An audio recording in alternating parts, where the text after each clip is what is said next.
Okay, hello. Welcome, everybody, to another episode of Transfigured. This is a very special episode. I will be moderating a debate here. We have Dr. Stephen Nemes and Dr. Joshua Sijuwade, both of whom have been on my channel before. Dr. Stephen Nemes has a PhD from Fuller Theological Seminary. Dr. Sijuwade has a PhD from York University and is a visiting lecturer at the London School of Theology. The topic tonight will be, is the doctrine of the Incarnation / a little bit of the Trinity too coherent? And Josh will be supporting the yes, and Dr. Nemes will be doing the no. The format of this, they will each give a opening statement, approximately, oh, sorry, I'm hearing myself through another, sorry, you got to turn. All right.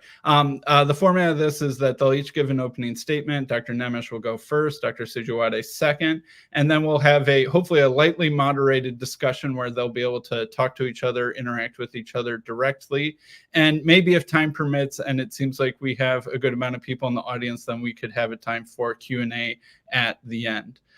So without any further ado, I will pass it over to Dr. Nemes, and you can give us your opening statement.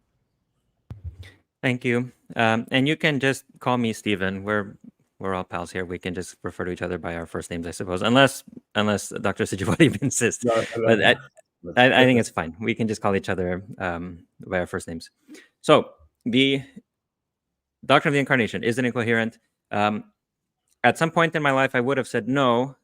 Maybe I would have inclined in the direction of it isn't incoherent, but it is sort of stretching the limits of human reason, or perhaps it represents a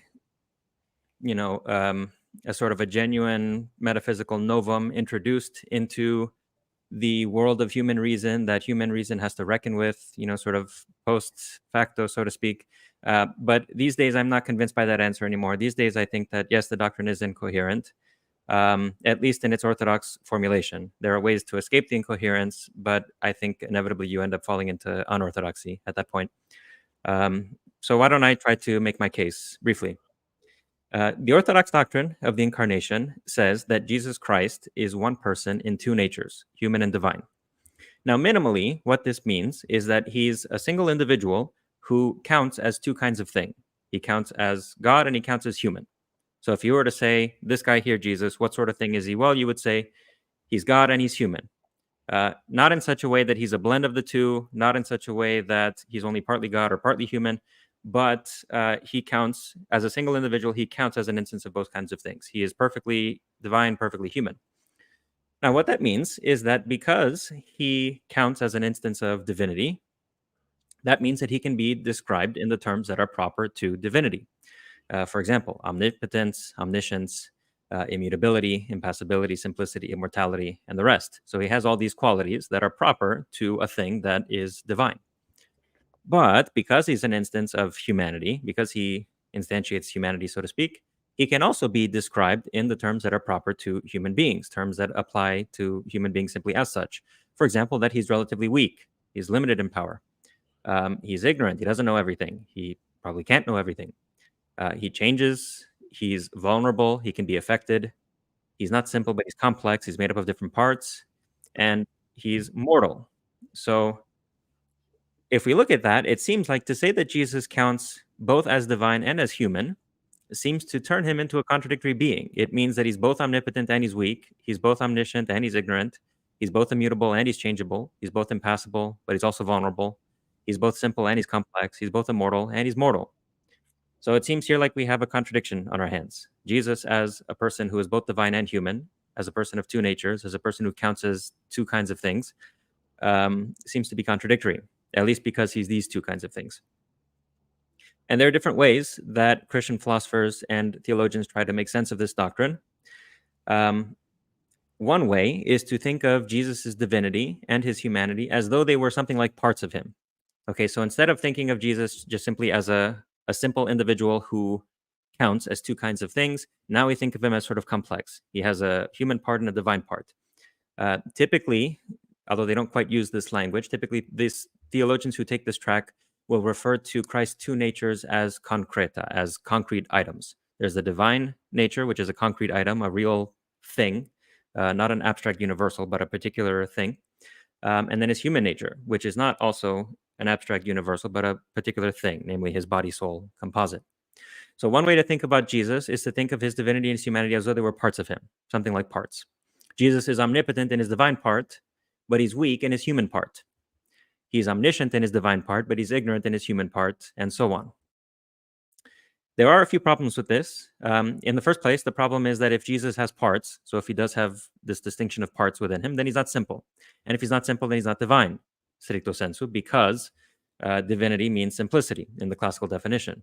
So this means that at best, Christ is partly divine and partly not. All right, he's not divine to the extent that he has parts, but he may be divine or he may resemble divinity to the extent that he has other qualities. So that's the first problem with trying to divide Jesus like this. The second problem is that this approach will not make it possible to say that Christ truly died. And here, maybe I'll go in a little more detail. If Jesus' humanity is a part of him, so if we think, for example, that his body-soul composite relates to him as a proper part, well, that body-soul composite itself, his humanity, if we can refer to it in these terms, that thing can undergo death. But because Jesus is more than just that humanity, because he has this divine part of him as well, and since that's something more, that more to Jesus is precisely his immortal divinity, then it seems that Jesus didn't really die. At best, a part of him underwent this process, which we call death, but the person himself, who was the whole and not just the part, that person did not undergo death. Now, why not? Because the death of the part of a thing does not suffice for the death of the whole of the thing. For example, one of my teeth in my mouth can rot, but that doesn't mean that I've died. In a sense, my tooth has died. Maybe it stops receiving blood or nutrients or whatever it is that makes up the life of a tooth. But I haven't died for that reason. Or for example, let's say my entire right arm goes necrotic. Blood stops flowing, the tissue dies, and so on. That can happen to my right arm. My right arm has died. It doesn't matter. It doesn't mean that I've died. So a part of a thing can die without the whole dying. A part of a person can die without the person dying. In the same way, if there are two parts to Jesus, so to speak, if there's the mortal human part and the divine, immortal divine part, well, the mortal human part can die, but that doesn't mean that the person has died. At best, it means that a part of the person has died, namely this mortal part. So here I'm specifically responding to a paper by Brian Leftow, where he tries to make sense of the apparent contradictions that arise from the doctrine of the Incarnation by distinguishing between parts in Christ. This is commonly called compositional Christology. I think a lot of the discourse around compositional Christology in the philosophical literature is confusing. I think there are clearer ways to talk about this stuff, but this is the basic idea. Christ is the sort of complex object. A part of it is the human part. That part dies, and therefore the whole dies. I'm saying that this doesn't follow. A part of a thing can die without the whole dying. Just like certain soldiers in an army can die without the army being defeated. Certain members of a sports team can lose in their particular competitions without the whole national team losing.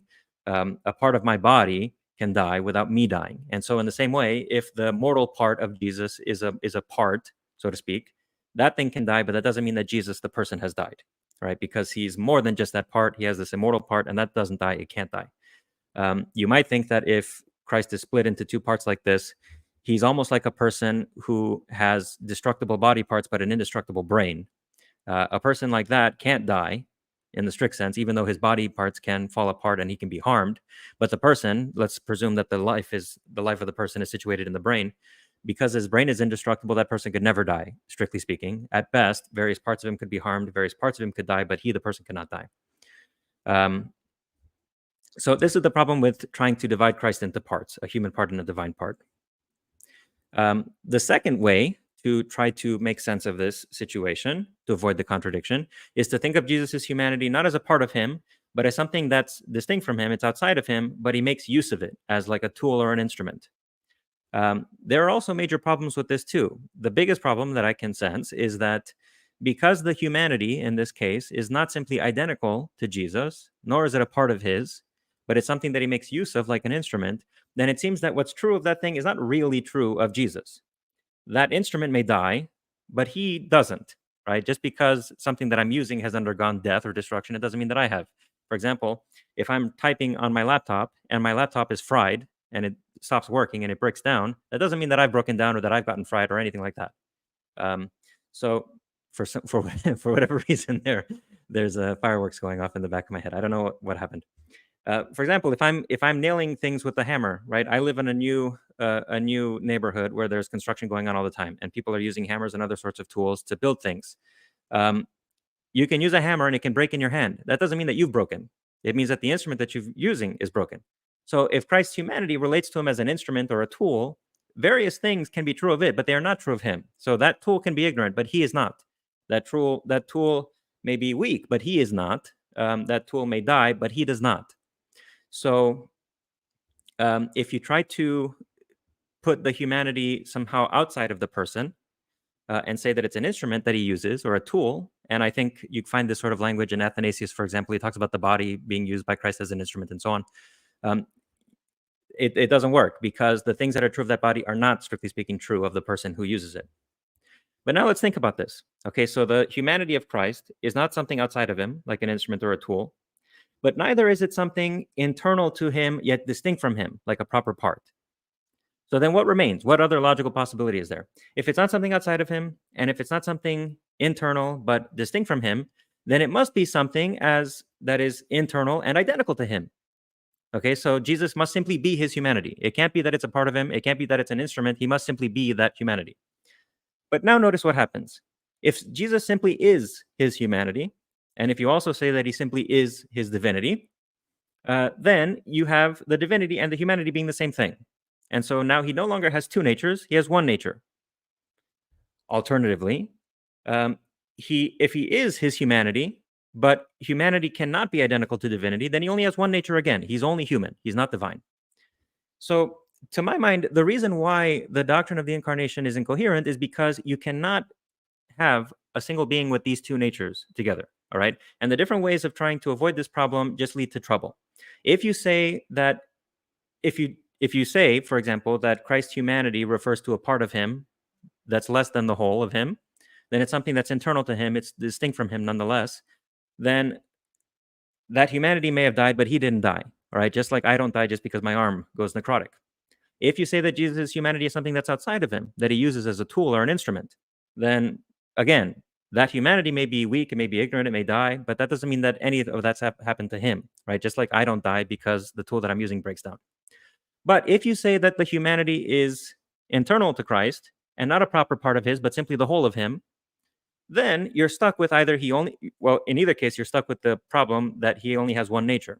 Because either he's human and divine, in which case his divinity and his humanity are identical to each other, or else he's only human, in which case he's not divine, again.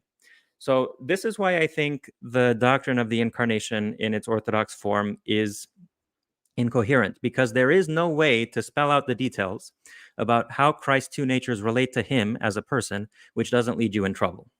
So there I will end my opening statement. We'll see what Joshua has to say. All right. Thank you very much, Stephen. All right. I'll pass it over to you, Joshua. Do you have a PowerPoint, right, that you want to put up? Yeah. Yes, I do. Yeah. Thank you very much. Just 1 second. Let's see if I can get it up here.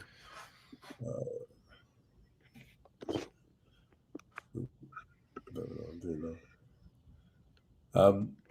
1 second. Do I need to share it and then? I don't know how it works here. 1 second.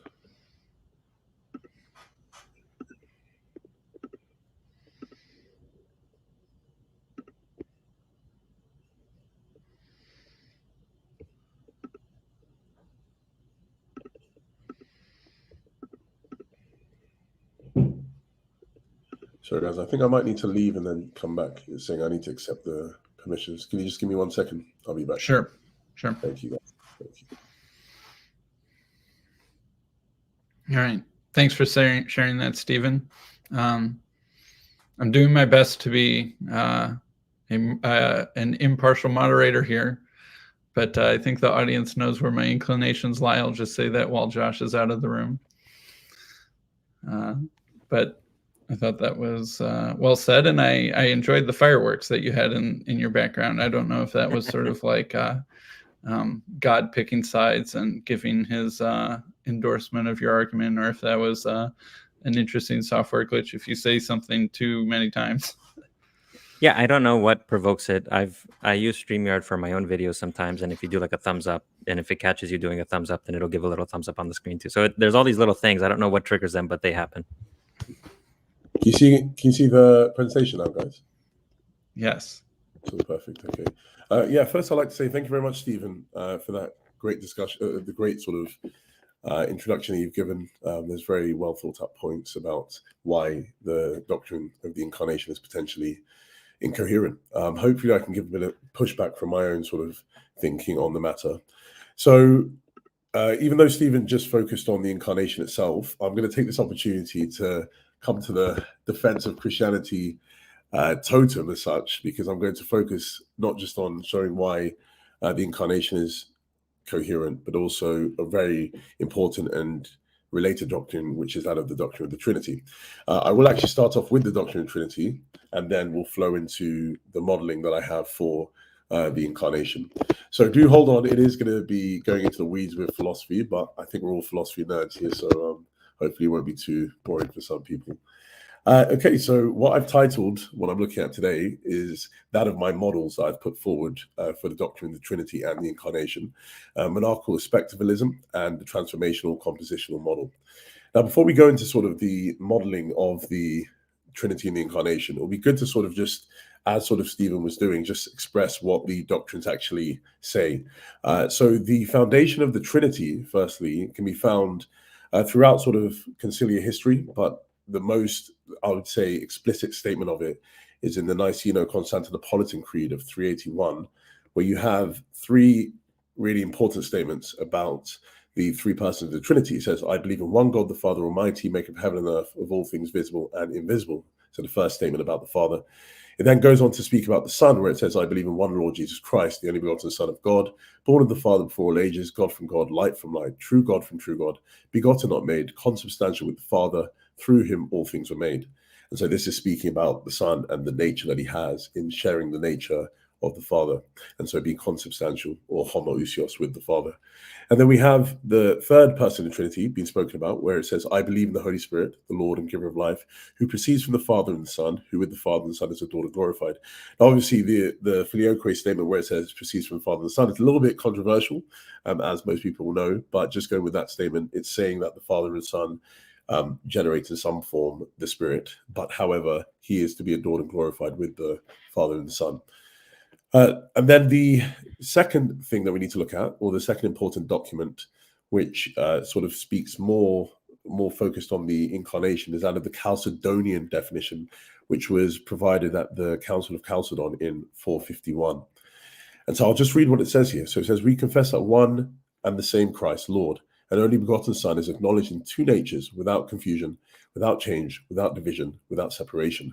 The distinction of natures is no way annulled by the union, but rather the characteristics of each nature are preserved and come together to form one person and subsistence, not as parted or separated into two persons, but one and the same Son, only begotten God, the Word, Lord Jesus Christ. So we have here a very explicit statement about the oneness of the Son of Christ, but also there being a two-ness to him. And the way we make sense of that is something called the hypostatic union, which is the idea that the Son, Jesus Christ, was a singular person, but he had two natures, and they were united in some sense. So he had a divine nature and a human nature. And so we have these two statements, and as they sort of look at the moment, they look quite easy to understand. But once you try to really, let's say, go deeper into actually the meaning of the Trinity and the meaning of the Incarnation, as Stephen sort of alluded to with the Incarnation, but also for the Trinity, you seem to fall into these conceptual hurdles that a lot of theologians and philosophers have tried to deal with over the time of a long time of church history. Now, I've sort of thrown my hat into the ring as such by trying to put forward two models, which I believe express the conciliar definitions. So what we find in the Niceno-Constantinopolitan Creed for the Trinity, and then what we find in the Chalcedonian definition. However, I do believe that I'm able, through this modeling that I'm putting forward, to provide a coherent model of the Trinity and one of the Incarnation as well. Now, just before I go into the modeling, I just want to first define what that term means. So a model, as it states here, specifically following Alvin Plantinga, is a collection of propositions that shows how it could be so that another collection of target propositions are true or actual. So a model is just a way of trying to make sense of how, for example, the doctrine of the Trinity could be possible. So the model that I'm putting forward doesn't mean that this is actually how the Trinity is like. It could be. But the key point is, when there's an argument for incoherence, you just have to show a way that it could be so, that the Trinity could be understood, or a way that the Incarnation could be understood as well. So the key term there is could, instead of actually being the case that the Trinity is like what I'm saying it's going to be like, or the Incarnation as well. So I'm just putting a possible way in which the doctrines could in fact be true. Okay, so I'm going to move on to the Trinity first. And it's a little bit dark in London here, so it might be nice and sunny in America, but unfortunately it's getting a bit dark here. So just looking at the Trinity, so the model that I put forward, as I stated before, is monarchical spectralism. So that's a sort of a weird name, but it's sort of grounded upon a philosophical foundation. And then from that philosophical foundation, I try to apply it to the doctrine of Trinity to make sense of it.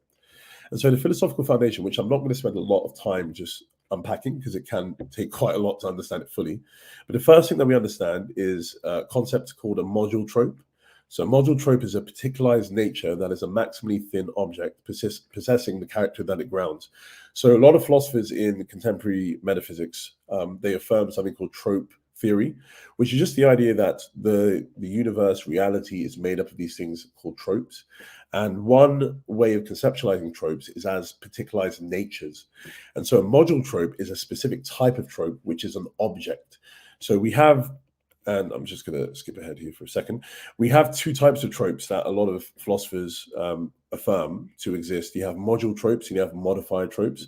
So a module trope is just an object that is self-exemplifying. And then a modified trope is a property which bestows a character upon an object.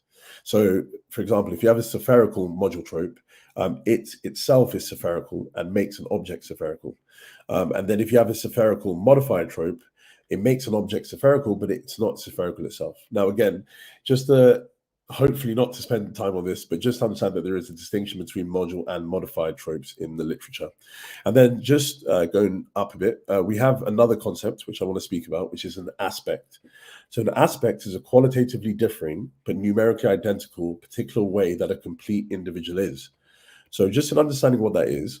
So let's say we had an example of one person called David, and David is a philosophy professor, but he's also a father as well. And let's say that David promised his children that he was going to take them on a camping trip if they did very well in their examinations. And let's say, on a Saturday morning, the kids burst through the door and say, Daddy, we did so well. We got our grades and we did really, really well. And the dad is like, oh my goodness, I forgot that I promised my kids to take them on this trip.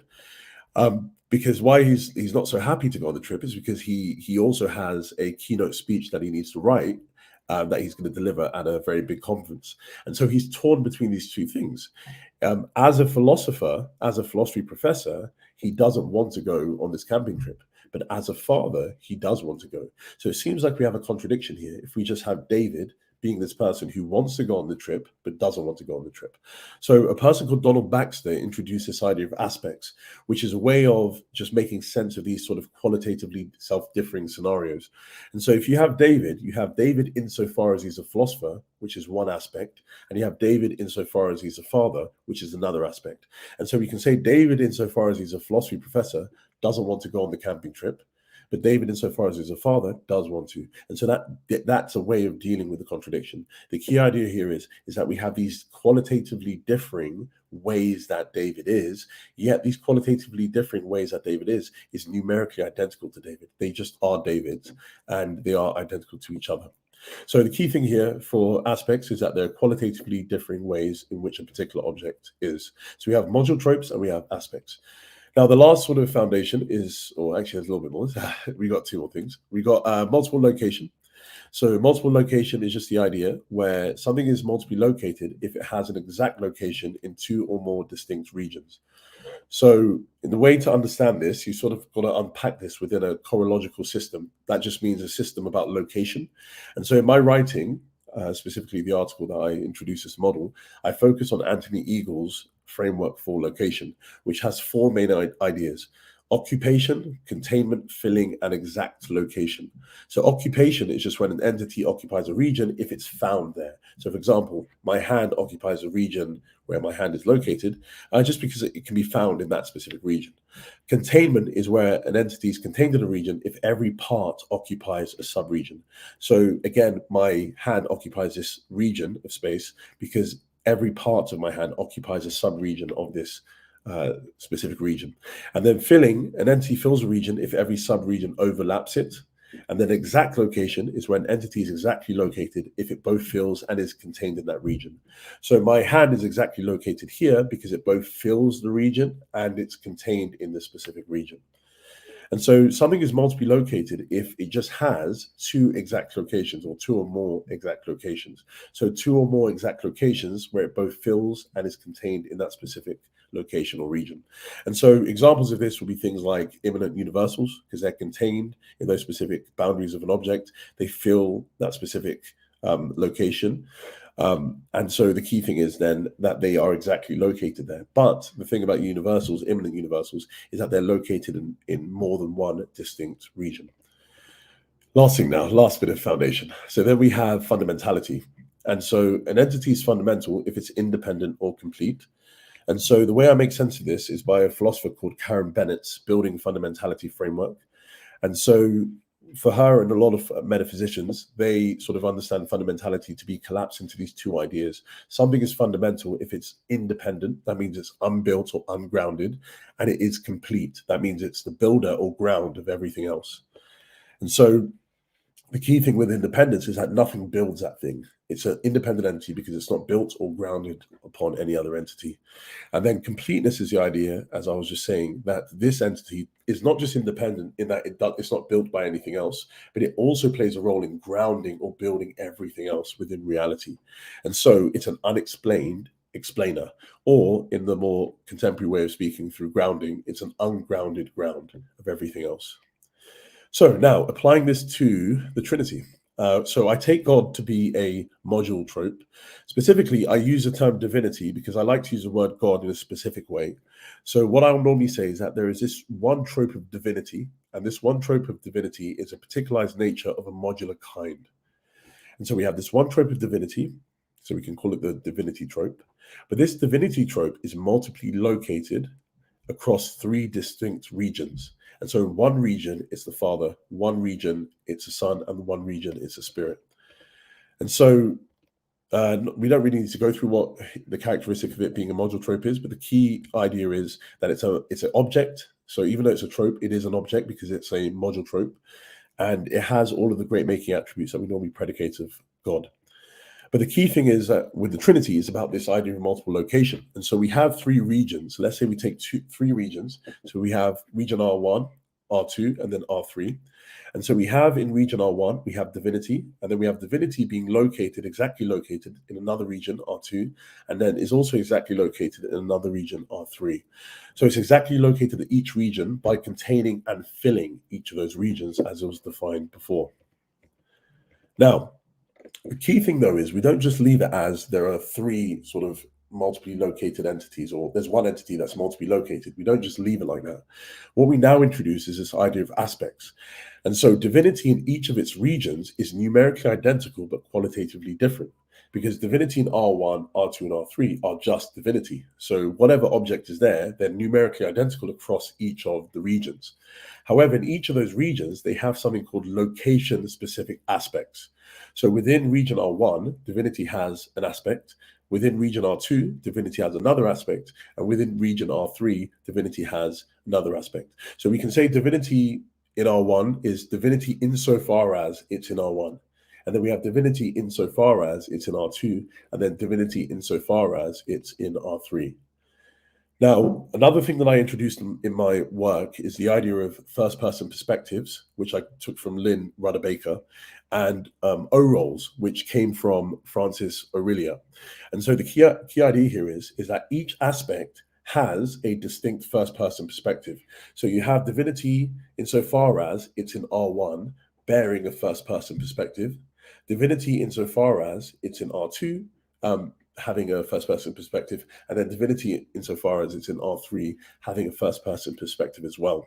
But then it doesn't just have these first-person perspectives, it also fulfills things called ontothematic roles, or for short, O roles.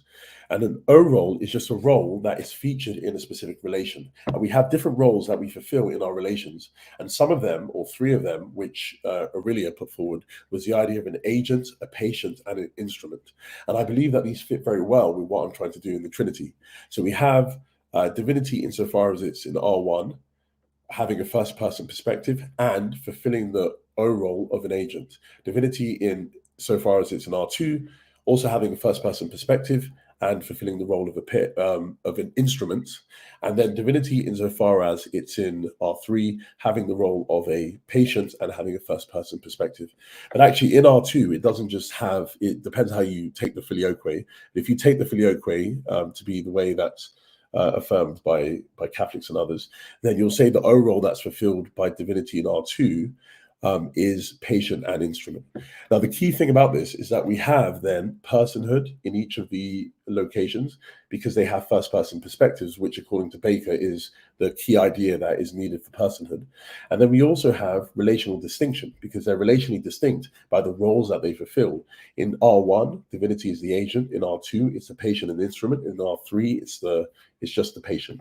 So we have relational distinctions as we want within the Trinity. And then last thing is now the monarchical aspect of spectralism. Just to go through this very, very quickly. So the key idea, I'm not going to sort of just unpack this all. The key idea here is that we put fundamentality within this framework and we say that the Father is the fundamental divinity aspect. So divinity insofar as it's located in R1 is independent, it's unbuilt and ungrounded, but it's also complete because divinity insofar as it's in R1 is the thing who sets the location relations for then divinity to be in R2 and then divinity to be in R3. And so that's why it's a ground of R2, of divinity in R2 and divinity in R3. So what we have here is the idea that divinity insofar as it's R1, which we call the Father, is not just having a first-person perspective and not just having an O role of, or fulfilling an O role of being the agent, but it also is, because it's the ground or the ungrounded ground, it's independent and it is complete, so we can take it to be the fundamental divinity aspect or fundamental divine person. And then, given the work that I've done in the past, the one God is then to be identified as the Father, which is divinity insofar as it's in R1. So we have one God here, the Father, as it says in the Niceno-Constantinopolitan Creed, but we have here consubstantiality because divinity in R2 and R3 are numerically identical to the Father in R1, but they are qualitatively different. They're qualitatively distinct. And this can deal with issues that comes with Sabellianism.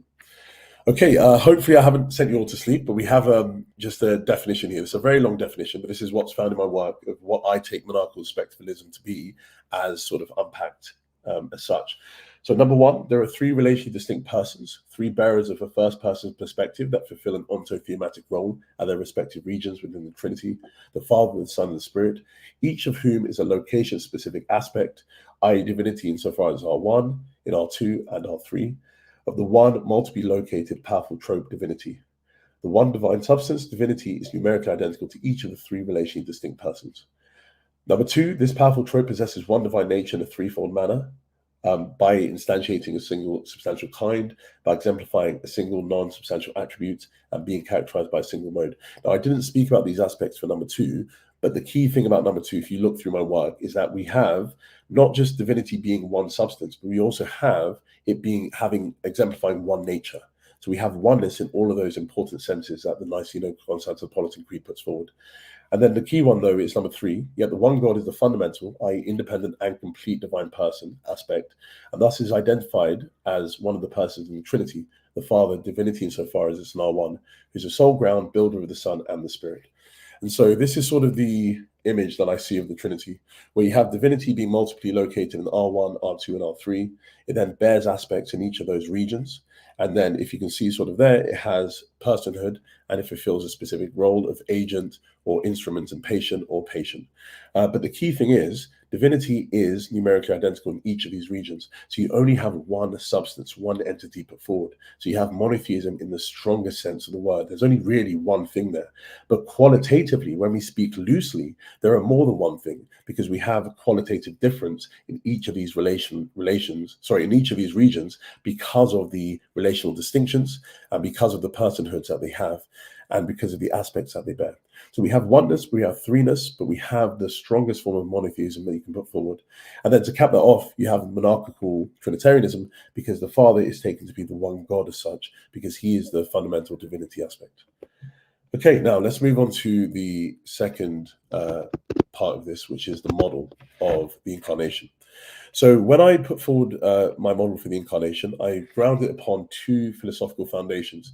The first one is non-Cartesian substance dualism. It will be important to sort of unpack this, because it's sort of a strange one. A lot of people hear about Cartesian substance dualism, but they probably haven't heard of non-Cartesian substance dualism. Now, this view was put forward by E.J. Lowe, who is very, very influential in my philosophical thinking, and I've developed a lot of my Incarnation work based upon his metaphysics. So non-Cartesian substance dualism is based upon the idea, firstly, that there are substances. So NCSD posits the existence of two substances: a person, a psychological substance, and a body, a physical substance.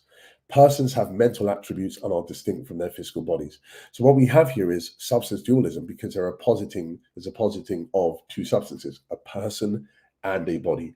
And the person is distinct because it has mental attributes, and they're distinct from their physical bodies because the physical bodies do not exemplify those specific mental attributes.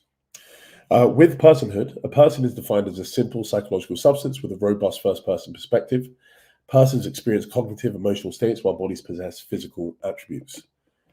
Embodiment, the relationship between a person and their body is termed embodiment. This is analogous to the relationship between a statue and its composing material, and so this illustrates how they're sort of intertwined. Now, the attributes of this is, firstly, as I was saying, they bear mental attributes, psychological substances, persons. They're governed by distinct psychological laws, and they're subjects of varied experiences. And physical substances bear physical properties, including a body. Now, the key thing, though, because you might be thinking, well, what's the difference between this and substance dualism?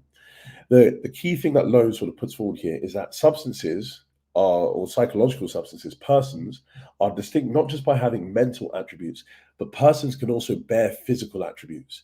So normally when you have Cartesian substance dualism, you have, in the traditional sense, you have these two substances, and the person or the mental substance bears solely mental attributes, and the physical substance bears solely physical attributes. But with non-Cartesian substance dualism, what you have is that the person or the mental substance bears mental attributes and physical attributes. So it bears, for example, weight, or the physical attributes of weight or mass or things like that. So it bears physical attributes, and the physical substance doesn't bear any mental attributes. So that's why they're distinct and not identical. One bears two types of attributes, the mental substance, and the physical substance bears one type of attribute. The second thing is also that it's not necessary that they are that the soul or the mental substance can exist without the body. So we just take it to be the case that a body requires a mental substance and a mental substance requires a body. So you don't really have that sort of division between them as you find in traditional Cartesian substance dualism. So you can sort of see the image that we have here. A person exemplifies physical attributes, mental attributes, and the body just has physical attributes. Okay, then my second philosophical framework or foundation is for the four-category ontology of E.J. Lowe. Now, with the four-category ontology, as you can see in the image there, it's probably good to look at the image whilst I'm going through the categories. So you have four types of categories, which are the ontological categories within reality. So everything that exists are going to fall into either objects, kinds, attributes, or modes. So an object is just a persisting entity with properties, and they're distinct in their existence and identity conditions. Kinds, they are things which define the essence of an or identity of their members, and they also act as second-order objects. Attributes, which are non-substantial universals, they're universal ways that entities exist, and the key thing here is that an attribute has a mode as an instance, and that a mode is just a particularized property or a distinct way in which something exists. So just looking at the image there, what you can see is that there are four sort of categories here. And let's say we go with the example, and one that Lo used to use a lot, which is a tomato. So let's say you have a tomato. You start at the bottom left. So you have objects. So you have a tomato, which instantiates the kind. Let's call the kind tomato. So you have the object tomato, physical object tomato, which instantiates the kind. So you move up to kinds, and you have it instantiating the kind tomato. And the kind itself is then characterized by the attributes of redness. So let's say we have the attribute, the non-substantial universal of redness, that characterizes the kind, not the object. Because traditionally you have objects instantiating attributes, but Lo doesn't have it that way. He has objects being directly related to kinds. They're instances of kinds of, let's say, the kind tomato. And then the kind tomato is then an attribute of, it has the attributes of being red. So the attribute, it characterizes it in a certain way. I'll say 1 more minute, Joshua, and then we'll transition, okay? If that's all right. Yeah, that's perfect. So then you have modes, and so the modes are then the instances of the attributes, and then the objects are characterized by the modes. So let's say you have the mode being the instance of the attributes, and then it characterizes the object of a tomato. So that's sort of the way it works. Now, a key thing then is just focusing on something called a current and dispositional exemplification. So just keep those 2 words in your mind, and I will unpack it as I just speak about what happens here. So what I'll actually do, I'll just move on to this one here. So let's say we have the prior to the incarnation, we have God the Son, who dispositionally and currently exemplifies the D attributes. So let's say that we have God the Son, and he's an object. He's an instance of the kind deity, and he's also characterized by divinity mode. So you have God the Son, he's an instance of the kind deity, and he's also he's characterized by divinity modes. So that's prior to the incarnation. Now, dispositional exemplification is just being an instance of a kind, which is then characterized by an attribute. And a current exemplification is just where the object is characterized by that specific mode. So it could be a mode of divinity. So the key idea here is prior to the incarnation, God the Son is dispositionally and currently exemplifying the attributes. Then the key thing here is at the moment of the incarnation, God the Son exemplifies 2 kinds, deity and humanity, that are each characterized by D attributes and H attributes. So the key thing here is when the Son becomes incarnate, he then exemplifies 2 kinds, deity and humanity. But the key thing is, and this is the important move here, is that God the Son dispositionally exemplifies the D attributes by being an instance of the kind deity. And he currently exemplifies the H attributes by being characterized by H modes, but he doesn't currently exemplify the D attributes. So just very quickly, I know I only had a minute and I've probably gone over now, but just for this, so this will help with our discussion. So look at the bottom image there. So you have God the Son. He's an instance of humanity. He instances the kind humanity, and is characterized by H modes. So H modes are just the modes that make something a human. So that'll be being limited in knowledge, being limited in power, all those things that make us human. And so he's an instance of the kind humanity. The kind humanity is characterized by H attributes, but then he directly is characterized by the H modes. But the key thing that we have here is that when the Son becomes incarnate, he only dispositionally exemplifies the D attributes. So he's divine in a dispositional sense, but in an occurrent sense, he is human. So we have the first image that you have at the top there. You have God the Son being an instance of deity. He's characterized by the D attributes. But if you can see, there are no modes that characterize God the Son. So he's only dispositionally exemplifying the divinity and all the attributes that come with it. So omnipotence, omniscience, omnibenevolence, he's only dispositionally exemplifying them by being of the kind deity. But when he's also incarnate, he has all of the occurrent and dispositional exemplification of the human attributes. So he's dispositionally exemplifying the H attributes, but he's also currently doing it. Now, probably in our discussion, I'll unpack this more, but this is just laying it out there. That we have these 2 forms of exemplification, and this will then deal with all of the charges of incoherence that I think Stephen will throw, and maybe others. Yeah. All right. Thanks for that, Joshua. That was really interesting. All right. Now I'll just pass it over to both of you to start asking each other questions and having discussions. Maybe I'll pass the baton to Stephen first. Yeah. Thank you for your presentation, Joshua. One thing that I appreciate about you is that you have like the analytic philosopher's mind, his character. I cannot make PowerPoint presentations that are as precise and as diagrammatic and as visual as you are. I'm much sloppier in terms of my visual presentation than you are. So I really appreciate that. I have, I think, two principal objections that I want to raise against your ideas. And these came up for me as I was preparing for this discussion. I didn't read your articles on Trinity. I had seen some YouTube material that you'd put out on Trinity, but I did read your articles on Incarnation. I think you have about 5 of them. So I read them all, I made notes, and I found that there were 2 things really that stuck out to me as potential weak points in your theory. So I'm interested to see how you can address these points. The first point that I want to address is this claim that you make in at least a couple articles that aspects are qualitatively distinct but numerically identical to the things of which they are aspects. And the example that you give is the example of David, who has a paper to, I think that this was the way he has a paper to deliver at a conference, but he also wants to go camping with his kids. So he has these 2 aspects that put him in conflict with himself. I think, now, if I remember correctly, you get this example from, I forget his name, Baxter, I think it is, right? He's a, is it Baxter or is it someone else? So this example itself I actually made myself. It's based on Baxter's sort of thinking. So I think what's going on here, I don't agree with the characterization of the case, because you say, for example, in your papers that David qua philosopher and David qua father are just David. And I think that that's mistaken. I think that David qua philosopher is not the same thing as David. And it depends on how thick or thin of a concept of David we want to have.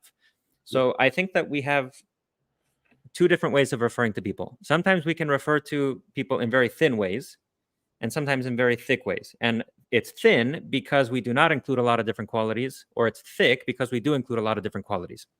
So, for example, when we say David qua philosopher, there are 2 ways of taking that. You can take David in this thick sense, as like this whole bundle of qualities together with the individual that they belong to. And then you just cut out a slice of that. And you say, this is David qua philosopher, this subset of the whole of David.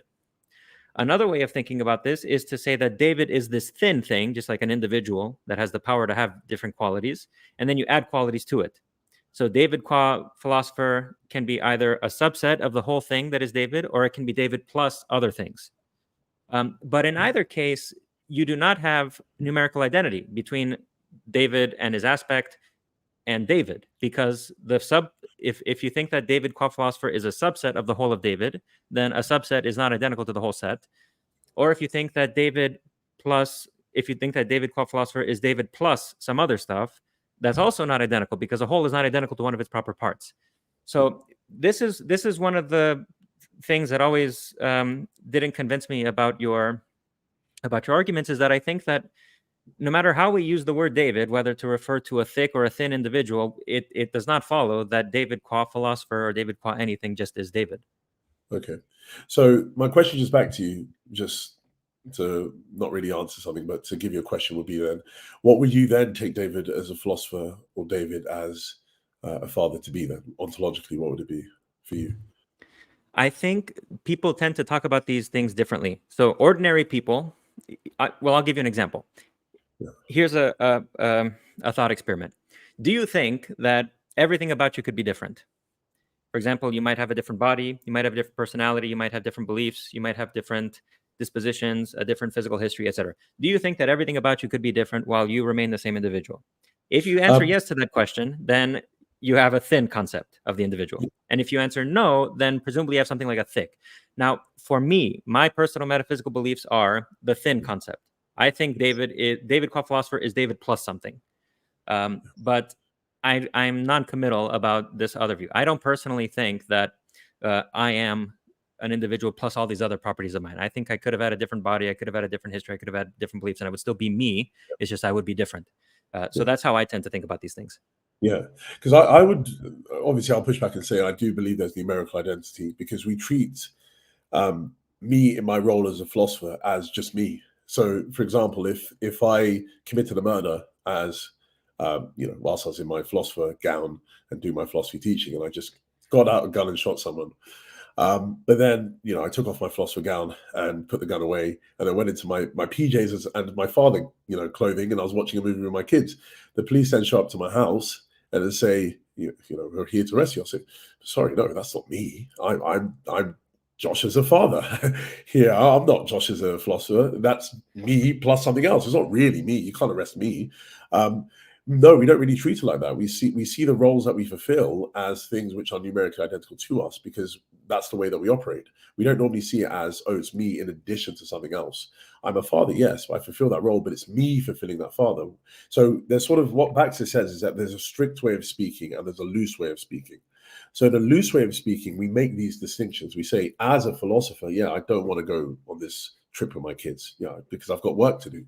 And as a father, I do, loosely speaking. But when we're speaking more strictly, it's really just me who's saying this. Me, Josh, doesn't want to do this act. Me, Josh, does want to do this act. But a way for us to sort of deal with this qualitative distinction is to say, well, actually, it's me in fulfillment of a specific role that I don't want to do this, and me in a fulfillment of a specific role that I do want to do this. So what I'm just saying is that I feel that we generally operate with the idea that actually these roles that we fulfill in whatever it is, as a father, as a philosopher, or whatever it is, it's just one of straight numerical identity.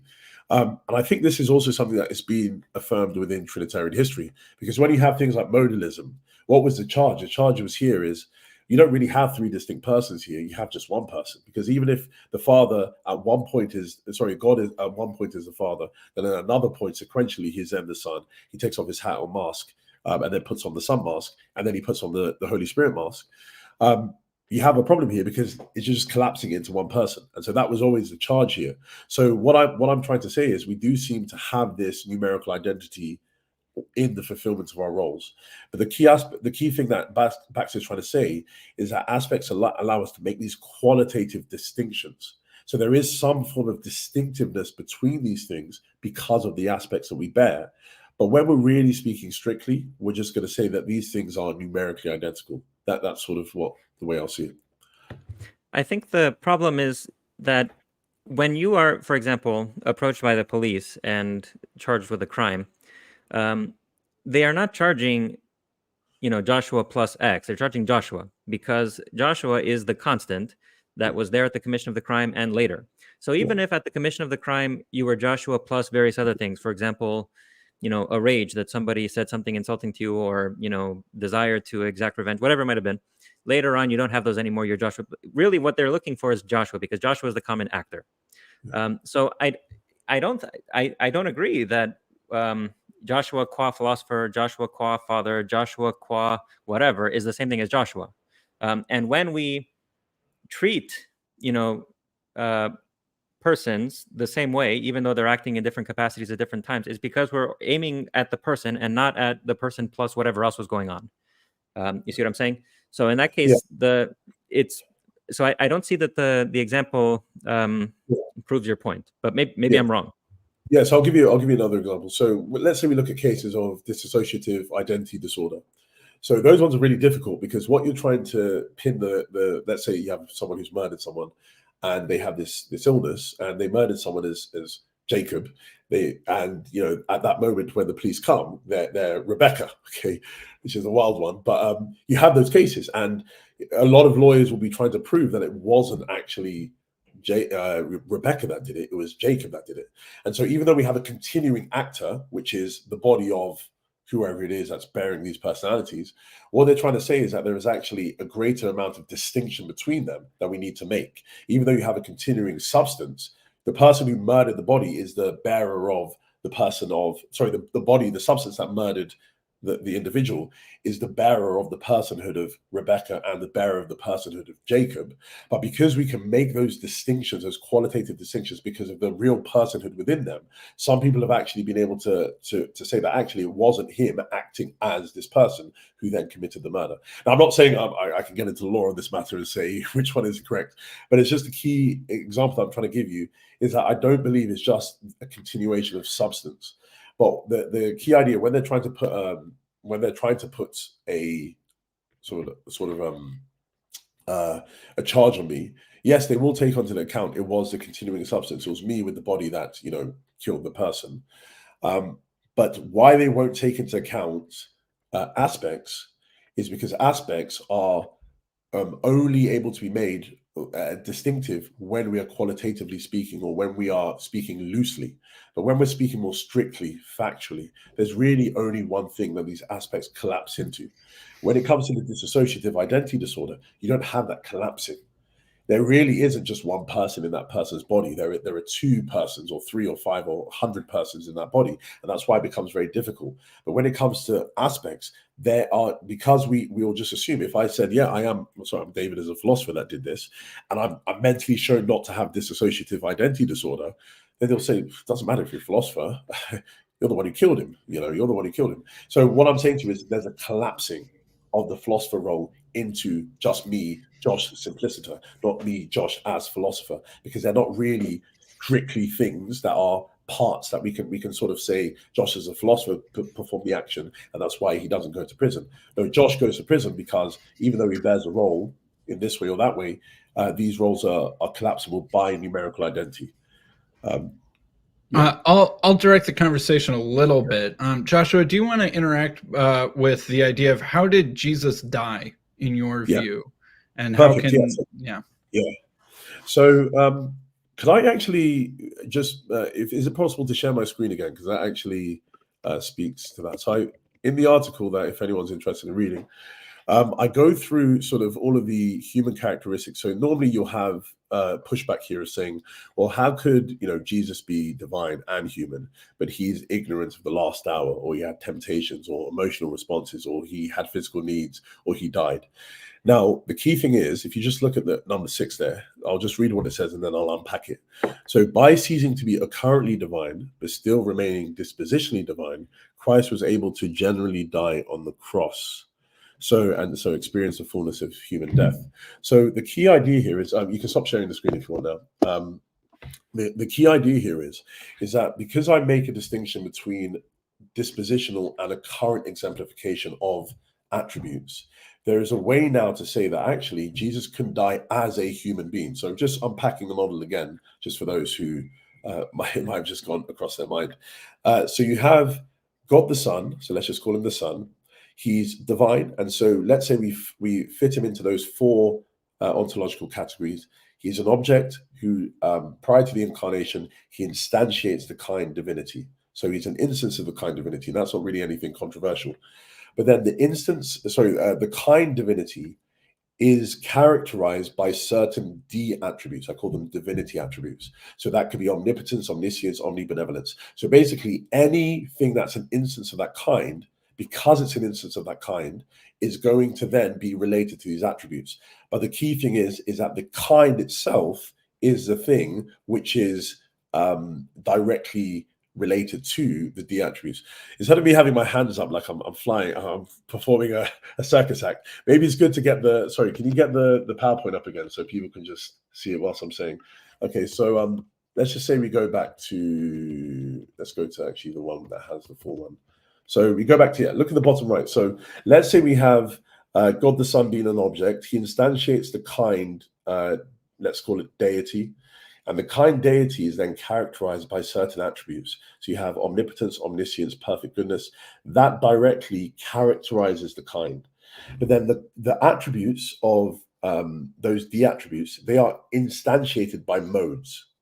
So modes, if you remember, are particular ways in which something is. Attributes are universal ways. But the key idea here is that modes are the things that directly instantiate the attributes, and then the modes characterize the objects. So let's say we have the Son before he's human. He is characterized by certain modes of divinity: omnipotence, omniscience, perfect goodness. So he is all of those things because he has modes of divinity. But those modes of divinity are instances of the divinity attributes, which are universals of omnipotence, omniscience, and perfect goodness. And then those characterize the kind. So you then move to the left. They characterize the kind deity, and then the kind deity is instantiated by the Son. And so what we have here is a dual form of exemplification. So we have an object exemplifying an attribute by the top half of that square, or the top half there. So you have the object being an instance of the kind deity, which is then characterized by the attributes. So that it's related to the attributes by that form of exemplification. But then there is another way of an object exemplifying those attributes. It's simply by having modes, which are then instances of those attributes. So we have two forms of exemplification, occurrent and dispositional. Dispositional being just being an instance of a kind which is characterized by the attributes, and then occurrent being characterized directly by modes which are instances of the attributes. Okay, so now then, saying we have this as the Son being in this way prior to the incarnation, he's just an instance of the kind deity, and he's exemplifying the divinity attributes in these two ways. When he then becomes incarnate, so I'll just actually move forward so it's in front of people.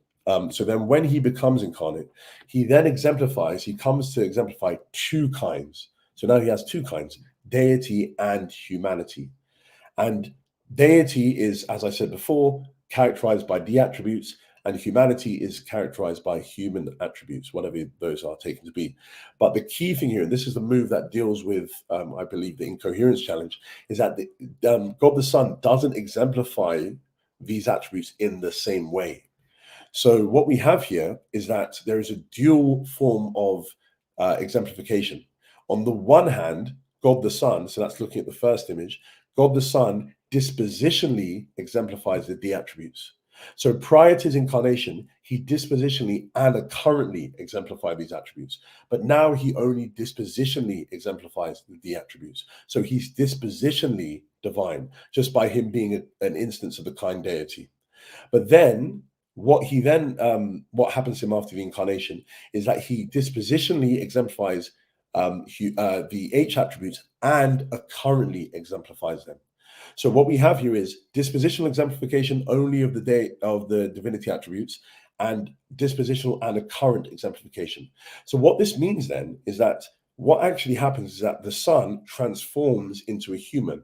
So he is a human person, but he still has two natures, because the natures are identifiable as the kinds that are instantiated by something.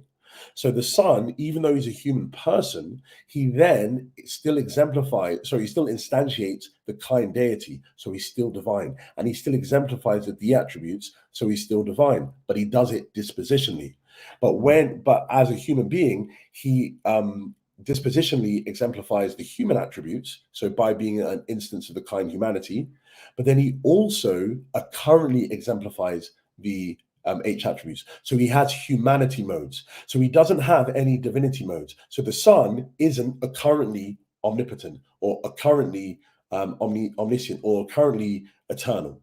He is currently limited in knowledge, currently limited in power, and spatially located. So what we have here is then he's able to have the full experience of a human. So then returning back to what the answer about death, he ceases to be currently divine, but still remains dispositionally divine. So he's still divine. You still have that nature being exemplified. But then he's able to generally die on the cross, because he's able to have a mode of experiencing death, because he is a human being. So whatever mode is needed currently for someone to die as a human, the Son has that. So him as a person, as a human person, does die, but he's still dispositionally divine. And just to a cheeky one, the one that's always in people's mind is, well, how can you not know the last hour? This solution, or the solution I put forward, actually seems to deal with this problem. Because again, by him ceasing to be currently divine, he did not know the hour of the end. So he literally didn't know the hour. So you don't have to go and do sort of gymnastics or wordsmith stuff to try and say, yes, he did know, but he didn't know. You can literally say Christ did not know the hour. So when he asked him, he generally told the truth. He doesn't know the hour, because he was not currently divine. He was dispositionally divine. He was currently human, and so he lacked the knowledge that was needed. But that doesn't negate his divinity, because he's still divine. Because what's normally happened is that if Christ lacks knowledge, or if Christ dies, then he cannot be divine. Because Christ, as a divine being, you cannot lack knowledge and you cannot die. But the key idea here is, even though he does lack this knowledge, because he's dispositionally divine, he still has the divine nature. He's just not currently in that specific state. So in a very long way of answering that question, I do believe that it's him as the person. So sort of answering what you were saying at the beginning, Stephen, it's him as the person who experiences death, because he has a current exemplification of these human attributes, but he's still divine because he's dispositionally divine in that way. I would like to say a few things. There are a few points that I would want to raise, but let me start with what I think is the easier one to get across. This was one thing that I noticed when I was reading through your articles, is that when you list the divine attributes, you don't mention, at least in these couple articles, you don't mention immutability among them. And the obvious objection that comes to mind when I hear this is that this process that you're talking about violates divine immutability, because he goes from being dispositionally divine, or excuse me, he goes from being currently divine to being dispositionally divine, which seems to me like a change, and immutability doesn't allow for that. So do you deny the doctrine of divine immutability? No, so I maintain it. So this, I do actually deal with that problem in my latest article on the Incarnation. Well, in a way I deal with it, because in that article, it's called On the Metaphysics of the Incarnation, which was published in the International Journal for Philosophy of Religion. I think it was last year. And in that one, so I did read that article. I just want to get, I did read, if you do mention, I must have missed it. So maybe no, I don't mention it explicitly, but sorry, it's good that I can bring it out now. So because it's linked to another article that I wrote, where I tried to make sense of how someone can affirm a classical view of God, where God is timeless, God is immutable, God is impossible, but then you can also hold to him being temporal, being passable, and being mutable. And it's the whole idea of ontological pluralism. So he basically has two ways of existing. Not to go into that, because I think everyone's bored by enough philosophy for me. But the key thing is, there is a way, the way that God does exist in a mutable way is only relative to a specific domain of existence that he has, which is him in his transcendent way of being. But in his immanent way of being, so the Son in his immanent way of being is able to experience change. So this sort of transformational experience happens within that specific domain of existence. Now, again, not to unpack what I mean there will take a lot, but it's just the idea that there are two ways of existing. And so the Son, as with the Father and the Spirit, they have two ways of existing. And all of the classical sort of attributes are predicated of the let's say, transcendent way of existing. And the immanent way is where the incarnation takes place. So do you think that Christ was always incarnate, or did he begin to be incarnate at some point? Yeah, this is an interesting one. It's one I've been thinking of. Again, I have another article, but this one's under review, where I'm arguing that he's always been I use left down sort of suggestion that he's incarnate in anticipation. So he sort of uses that example of, let's say you have a brick, you put some bricks down on the, where you're having a wall, you can say that is a wall, even though it's not fully complete. So it's the idea that you have an event that sort of takes place over extended period of time, but it started from that time that you first made the decision to become incarnate as such. So I would say I'm on the fence at the moment, but sort of what I've argued for was that there is a sort of an anticipatory way of being incarnate, which means that he was always incarnate as such, but it wasn't until he actually came on earth that you have the full completion of the event. So there are some theologians who go this route. For example, David Bentley Hart has speculations in this direction, and Bruce McCormick, I think, also talks about this. But I think the problem is that you have to. This is the general problem with the doctrine of the incarnation, because what's going on in the classical doctrine of the incarnation is the meeting in a single person of two radically different ways of being. And the problem is that I think that as a matter of logic, one or the other ways of being swallows everything up. Everything becomes divine, or everything becomes human. And in this case, I think what's happening is that everything becomes divine. Because if you say that the Son is always incarnate, okay, obviously his body had a first moment in time when it existed. But in order to avoid the conclusion that there's a time when the Son doesn't exist, if he's always incarnate, you have to say that his incarnation is timeless, and that time doesn't really pass. There is not really a flow of moments one to another. It's just a timeless block in which Christ is incarnate. So this undermines the reality of temporality, and it turns everything into an eternity. So you end up you know, erasing time, so to speak, in order to make room for this timeless incarnation. So this is I mentioned this as a possible consequence in my book on incarnation. If you want to say that the Son is always incarnate, and you also want to say that there's not a time when the Son doesn't exist, then you have to say that the incarnation is a timeless reality, and his body didn't really begin to exist, and there's just no time at all. There's just a plural, there's just a non-temporal block reality that includes his being incarnate. Yeah. So again, I think with the position I'm sort of hedging my bets on at the moment, which is the anticipatory view, then it's not that the body comes into existence at the moment when the decision to, let's say we use Barthian notion of electing humanity or deciding to become incarnate happens, but that the body comes into existence when the Son is born as a human, and so it's an anticipation in that the incarnation is something which God has elected humanity to through Christ from that beginning point of that, let's say, atemporal decision to be human, but it's something which then will take place at a specific time that's been designated.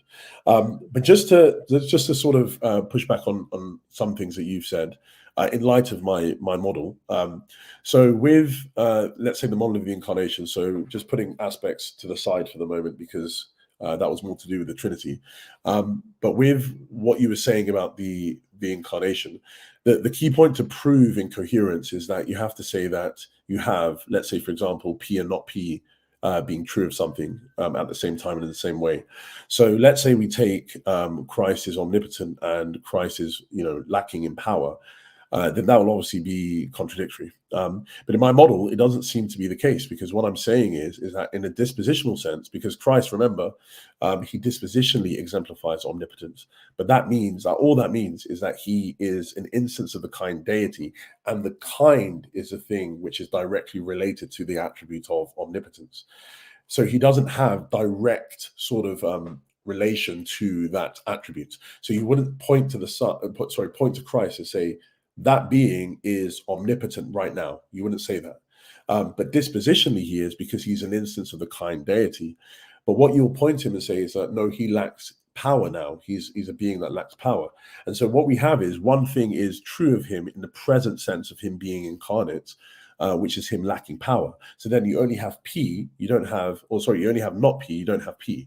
Or what we have, or if you want to be more precise, you have P in the sense of him being dispositionally divine, and then you have not P, him being lacking power, in the sense of him being a currently human. And so what you have here is not P and not P in the same way, in the same sense. You have P in one way and not P in another way. So it doesn't seem to be incoherence as such. What does it mean to be dispositionally divine beyond being an instance of divinity? So literally just means in the specific, because this is what was a bit annoying with Lowe, and just obviously with his passing was very sad that he wasn't able to deal with the language. But the dispositional doesn't mean that the way that we normally mean it, that you have an inclination towards something. Dispositional just literally means an instance of a kind that is then characterized by that specific attribute. So it's an exemplification. You are related to that attribute by simply just being an instance of that kind, and then that kind itself being related to that specific attribute. So that's what it means to be dispositional. So you have a possession, but it's an indirect possession, because it's not really you that possesses that specific attribute in a dispositional way. It is the kind that has that attribute. But then when we normally say things have attributes, we're talking about their current exemplification. So we're saying that when something is powerful or strong, we're saying really that they have a mode of power, and that mode of power is then an instance of that. So you have that direct relationship between that attribute, because you have the mode of it giving you that power.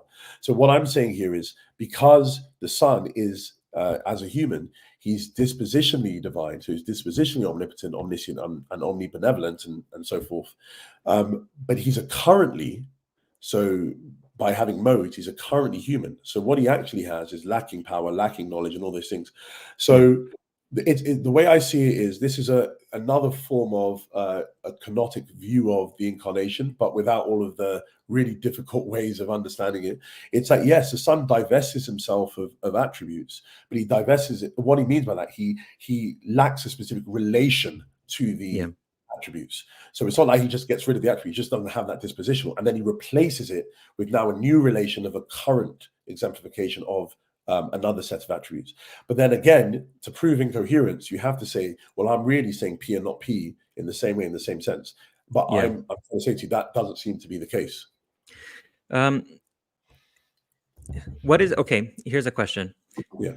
If a being can make itself to be a currently X, let's say, is it dispositionally X?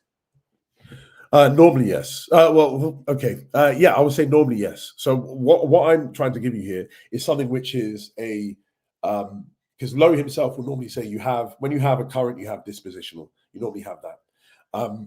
But what I'm saying is this is a way of making sense of it in a miraculous sense, because the good thing about theology, you can always say, well, it was a miracle. So in a normal case, you'll have a human having dispositional and a current exemplification of the attributes.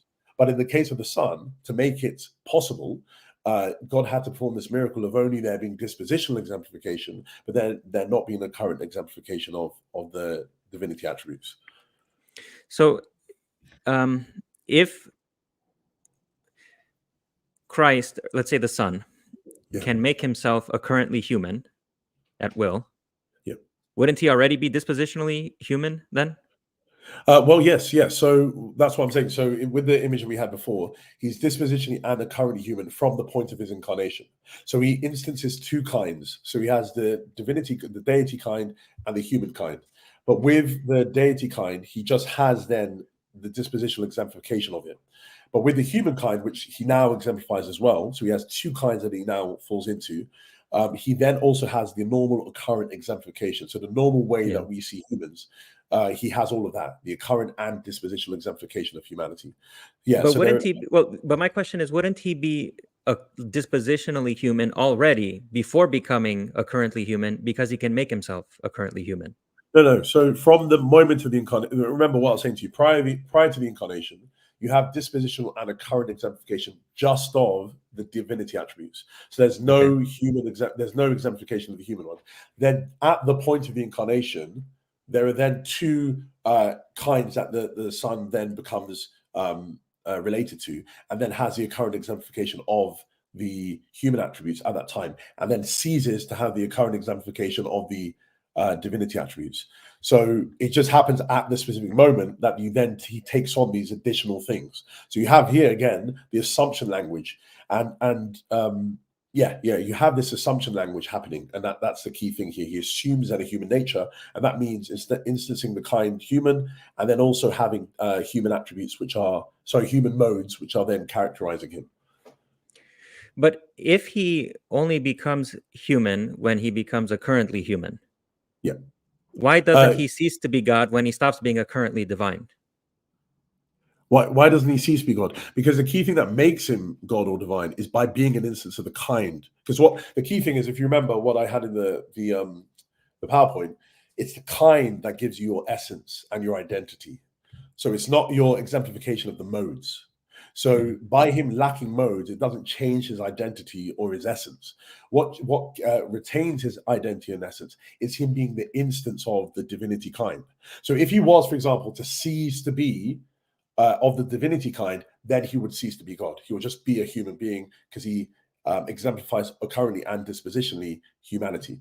But because he retains his instantiation of the divinity kind, that's why then he remains divine, even though he doesn't have modes of divinity that are giving him omnipotence, giving him omniscience, and giving him all those things. So he doesn't cease to be identified as divine from from the point of the incarnation in that way.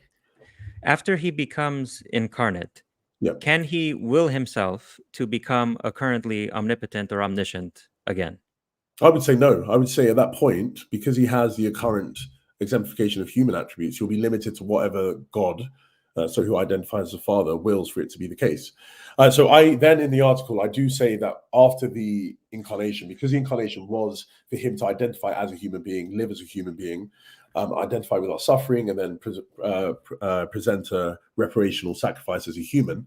After that's done, and then you have, let's say, the resurrection, you then now have, I'm open to how then what happens. It could be now that he then exemplifies the divinity attributes in a dispositional and a current way, and then he ceases to have the current exemplification, so it switches. So now, because now, if you think about it, after the resurrection, Jesus then does really supernatural things, like he doesn't do walking through doors anymore. He has, just appearing in rooms and disappearing. So that could then be made sense. Again, my model has explanatory power, because it can then be why that's possible is because now he has the current exemplification of divinity and dispositional, but now he only has the dispositional exemplification of humanity, and he doesn't have the current exemplification. So it now switches the other way after the incarnation. So, and the key thing is he remains human, because he instances the kind humanity, he still remains human, even though he doesn't have the current exemplification of the humanity attributes, but now the divinity attributes. So it sort of switches in that way. But again, I'm open to whatever way to make sense of that. But but that happens because the Father resurrects him from the dead. And then we could say from that point, allows the exemplification to be changed in a different way.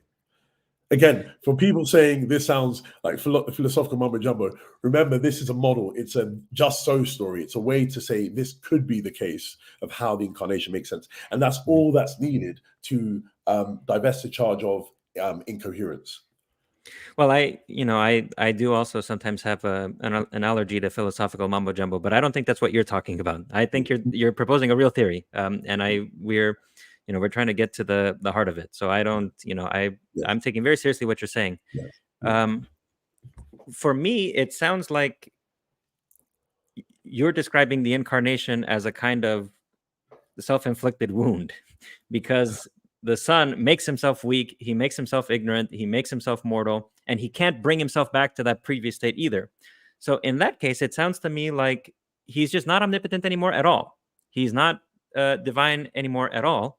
And so for me, what I think is missing in the story is how it is that you can retain dispositional divinity while at the same time being, having lost your occurrent omnipotence or your occurrent omniscience. It sounds to me like you're breaking yourself at that point. Like, I could remain a human if I intentionally damaged myself, psychologically, and I turn myself into a vegetable. I could remain a human, but I'm a damaged human, right? So maybe I remain dispositionally human in that case, but I'm damaged because I cannot activate the normal powers that go with being a human.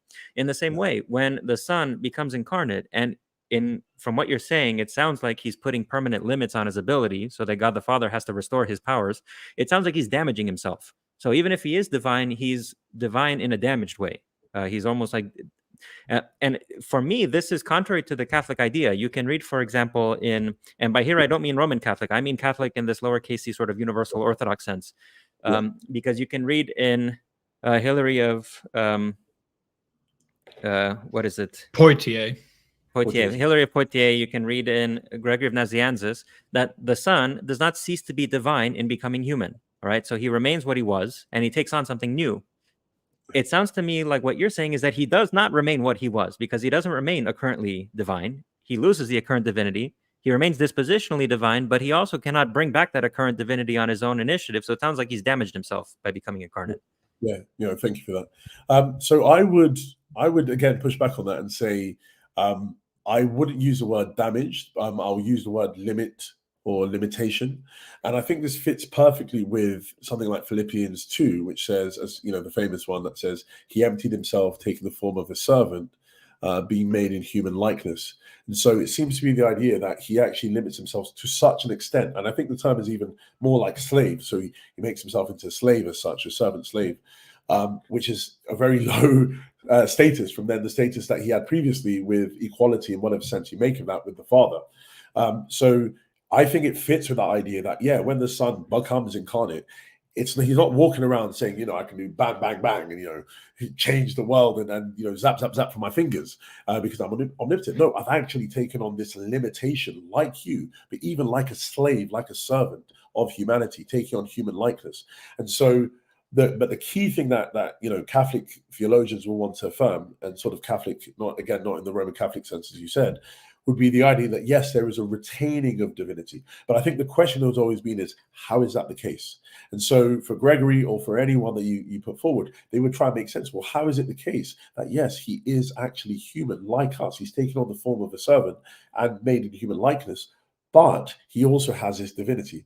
And my way of making sense of it is actually saying, no, yeah, we can have this. We can have him being divine, truly divine, because kind instantiation is what is necessary for identity, for what you are. You are what you are because of the kind that you instantiate. So it doesn't matter if you have your powers working. So for example, again, if I break my legs, I'm still a human being, even though normally humans have the current attribute or current mode of being able to walk. Or if I'm blind again, or I'm born blind, normally currently humans have the mode of being able to see. But I'm still a human because I instantiate the kind humanity, even if I do not have certain modes that we will take traditionally humans to have. And so it's the same thing with the Son. The Son limits himself by saying, I'm going to become like humans, made in the likeness of humans, like a servant. And so I will divest myself of my exemplification of the divinity attributes in the current sense. So I won't be able to, at that point, be omnipotent and, zap, zap, zap from my finger, or I won't be able to know the hour. I won't be able to do, X, Y, Z. I will be hungry. I will be weak. I will be all these things, because what I've taken on is the current exemplification of the human state, which is that of human modes that make us limited. So I wouldn't use the term damaged. It's the idea that, and I think all theologians have always said, yes, the Son does take on a limitation when he makes this assumption. There is a limitation that takes on. How do we make sense of it? And what I'm trying to say is my way of making sense of it allows us to have a literal interpretation of Scripture. So no longer do you have to look at Scripture and say, yeah, he is ignorant to the hour, he's not. So I'll give you an example of, I am a big fan of this model, but I obviously don't affirm it myself. But something like the divine preconscious model by Andrew Loke. So the way that he makes sense of it is by saying it's not actually a literal interpretation of that phrase. So sorry, can you just bring up the sorry, Sam, can you just bring up the so if we go again with the ignorance of the last hour, you'll have, let's say, things like the divine preconscious model is saying that no, he wasn't really ignorant of the last hour, he just wasn't aware of it. So he uses, I think he if I remember, Loke says that the Greek, and my Greek is not good, but the Greek supposedly is about awareness. Now a lot of theologians will push back on that and say, probably not. It's just literally knowledge. What I'm saying is that, yeah, we can affirm that. We can say literally he did not know the hour. So what this does is that this cuts away all objections that people normally bring from, hey, but why was Jesus acting like a human? He can't be divine. No, actually, he can be. He can be human in every sense that you say, but he's still divine because of his kind instantiation, which is he's still instantiating the kind deity, and so is related to the attributes in some way. I'll give 5 more minutes to you guys, and then we'll go to question and answer. So anyone out there in the audience, if you want to start typing questions into the chat, we can have those queued up in about 5-ish minutes to start asking the either Stephen or Joshua. So thanks. Okay. It's too bad about the 5 minutes, because not only did I have something to say, I wanted to return to an earlier subject, but it's okay. You can have more than 5 minutes too. I've already been a little squishy on timeline so far. So if you guys have momentum, I'll keep you going. Yeah, my time's good. My kids are in bed at the moment. They could wake up, but I'm good at the moment to go on a little bit longer. Yeah. Okay.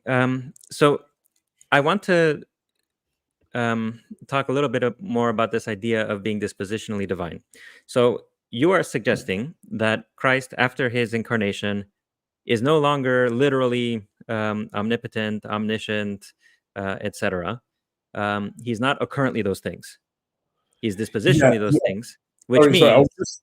Sorry to interrupt. Really sorry to interrupt. I would just sort of qualify. I would still say he's literally those things, because it depends what you mean by literal. Literal is, he still possesses it, but in a dispositional sense. But yeah, it's a currently. He's just not currently those things. This is where I'm going to push back, because I think that this idea of dispositional possession of attributes is not real possession, and I'll try to explain why. Okay. As I understand you, when you say that Christ is dispositionally divine, that means that he is an instance of divinity, and divinity is normally characterized by omniscience, omnipotence, etc. Okay. If I undergo a serious accident, and let's say my cognitive functions are shot, okay, I'm still human. And then you could say that I'm dispositionally human, I'm dispositionally rational, because I am the sort of thing that in normal conditions, has the ability to engage in philosophical reasoning or whatever. But I think there's a much more literal and real sense in which I'm no longer rational. If I no longer have the power to do those things, it's just been totally lost from me, then I may be a human, which means that in the normal case, I would be capable of doing this, but presently I am not. And I think that also in the case of this is why I think that your account. I mean, if I really wanted to be provocative, and theologians love this sort of thing, philosophers think it's sort of sloppy. But if I really wanted to be provocative, I would say that this amounts to incarnation as a kind of self-harm, because what's happening is that Christ is cutting out his omnipotence, cutting out his omniscience, cutting out all these things. He still remains the sort of thing that in normal conditions would have all those qualities, but now he doesn't have them anymore, and he can't get them back. So that's why, I think, in a real sense, he does not have them. This dispositional way of being divine, it seems to me, kind of like a less than real way of being divine. It's like being divine but damaged, in the way that a human being that in the normal case would have rational power but presently does not and cannot get it back is not fully human. He's a damaged human.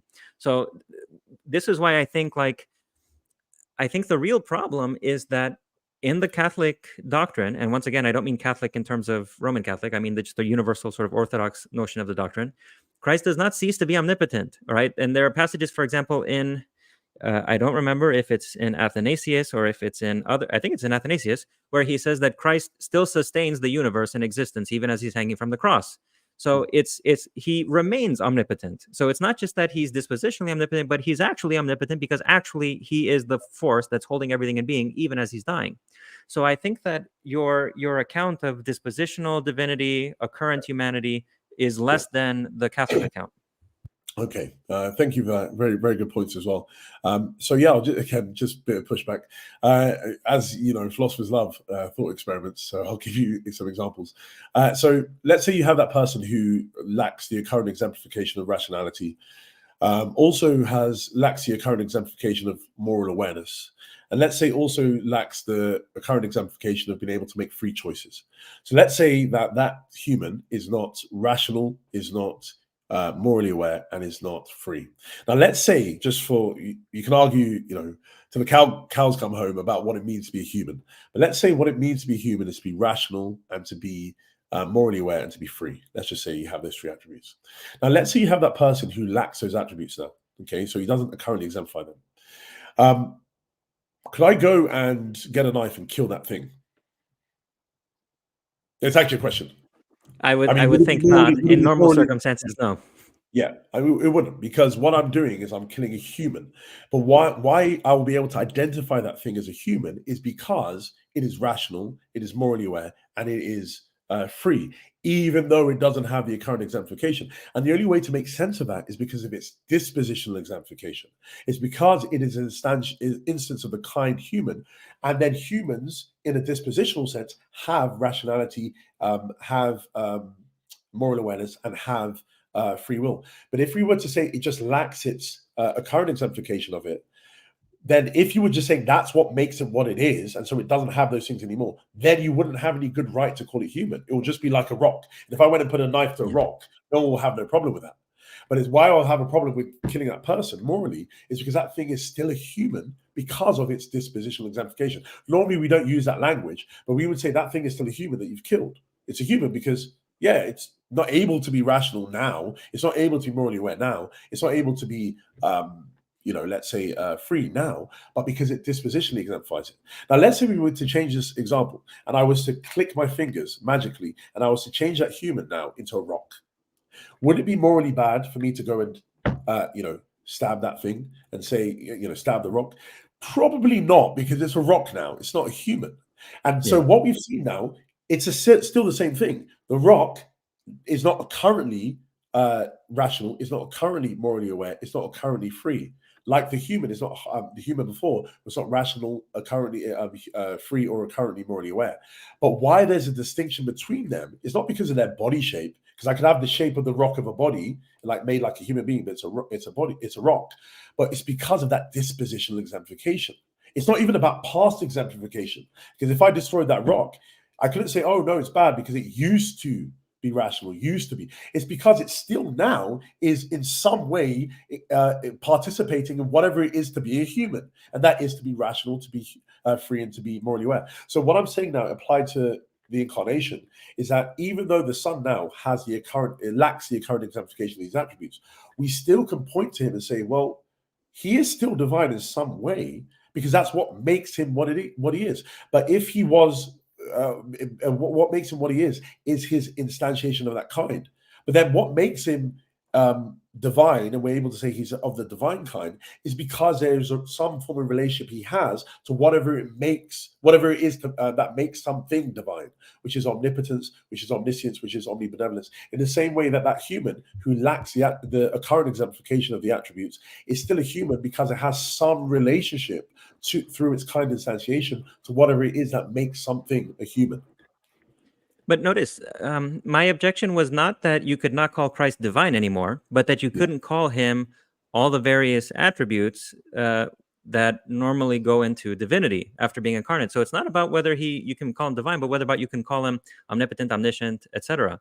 What I'm suggesting is that on your theory, he is no longer those things.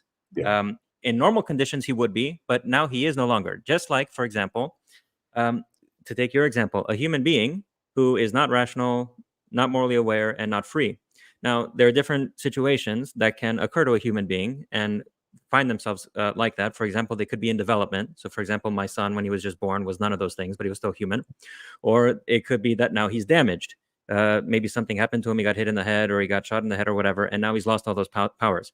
So humans can fail to have rationality, moral freedom, and morality and freedom if they're either in development or if they're damaged. Okay, but it's still true that in those cases they do not have those qualities. They are not rational. They're not, etc. So even though they're dispositionally human, in the same way, Christ post-incarnation can be dispositionally divine, but he is not. It's not that he's omnipotent and he isn't omnipotent. He just is not omnipotent anymore, is not omniscient, is not immortal. So he's ceased to be divine. If he retains his divinity, it's because he's been damaged in some way. Yeah. Okay. So then what I'll say to you is that the reason that your son or any child is able to become or to take on the current exemplification of, let's say, being rational, which he might not have from the moment that he's born, is because of that dispositional exemplification. But let's say we go with the damage scenario. Let's say you have the person who's had a mental issue that's caused them to lack their rational capabilities or to exercise it. It could be that we are able to develop some medication which will then enable them to then have that rational capabilities given back to them. But why they're able to do that is because of that there's a remaining exemplification or remaining tie to those attributes in some way, and we just have to bring them back to them in an occurrent sense through a medicinal route. So even though I have that mental sort of issue, and so I cannot in and of myself become a currently rational anymore, someone can help me to become a currently rational by, let's say there's some medication that deals with my problem, and because of my dispositional exemplification, I can then become it. So that's analogous to the scenario with Christ. Christ in the scenario, yes, he divests himself of the current exemplification of divinity attributes, but why he's able to then regain them back as such after the incarnation, after the resurrection, is because he's still related to them in some sense, in that dispositional sense, which then the Father just has to switch it back on as such and make it a current in the same way they have the medicinal realm. And I'll say why that is the case, because let's say you have a rock. Could you ever make a rock rational? I mean, if I made that medicine and I poured it, let's say it's a liquid medicine, I poured it on the rock, it won't be able to do that because it doesn't have a kind instantiation of something that is able to be rational. And so there is some relationship that's had with rationality that's needed in order for then the current exemplification to take place. So what I'm saying is, I have no problem saying that the Son, in a strict sense, is an omnipotent at that point, because what we're normally saying in a strict sense is the current exemplification of something. So in a strict sense, your Son isn't rational, okay? But in another loose way of speaking, he is rational because he's disposition. He's able to be rational if the current exemplification takes place, which will be through normal development. Or that person who's ill is able to be rational because of his dispositional exemplification, and then the current is able to be given to him because of that dispositionality. So what I'm saying is the same thing with the Son. In a strict sense, you can say, yes, he's human, yes, he's like this. But in a more loose sense, because of his dispositional exemplification of his attributes, he still has a relationship to them. And I think that's what people want to say, because when you read the Gospels, you don't see Jesus acting in a very clear, omnipotent, omniscient way, or an eternal way. You see him being weak, you see him being tired, you see him being hungry. And so my model has that explanatory power of saying, actually, when, let's say, someone who's someone against the incarnation or whatever, they point to all these passages and say, well, how can he be divine? Well, actually, he is still divine, but what theologians want to say is that he has this dispositional exemplification to it. So he's still related to it. But yes, he is human in the full sense of the word. And so I would, maybe with, was it Athanasius who said about the omnipotence? Yeah. So again, I would say, I affirm what he's saying, but I feel with all our church fathers, there needs to be a more development in speech and precisification of the way that we say certain things. And so I'm saying the modeling that's been provided here is more precisification of what's been said. So yes, he is omnipotent and holding the world, but he's doing it the same way that he did in the Trinity, is always through the work of the Father, or through the work of the Spirit. So if we say yes, because he's still of the kind deity, and every divine being is omnipotent, and so is involved in the creative sustenance of the world. He is, but he's only that through the Spirit in that specific point in time. So he's not directly sustaining the world in power. He's doing it indirectly through his relationship to the Spirit. That might be his perichoretic relationship to the Spirit.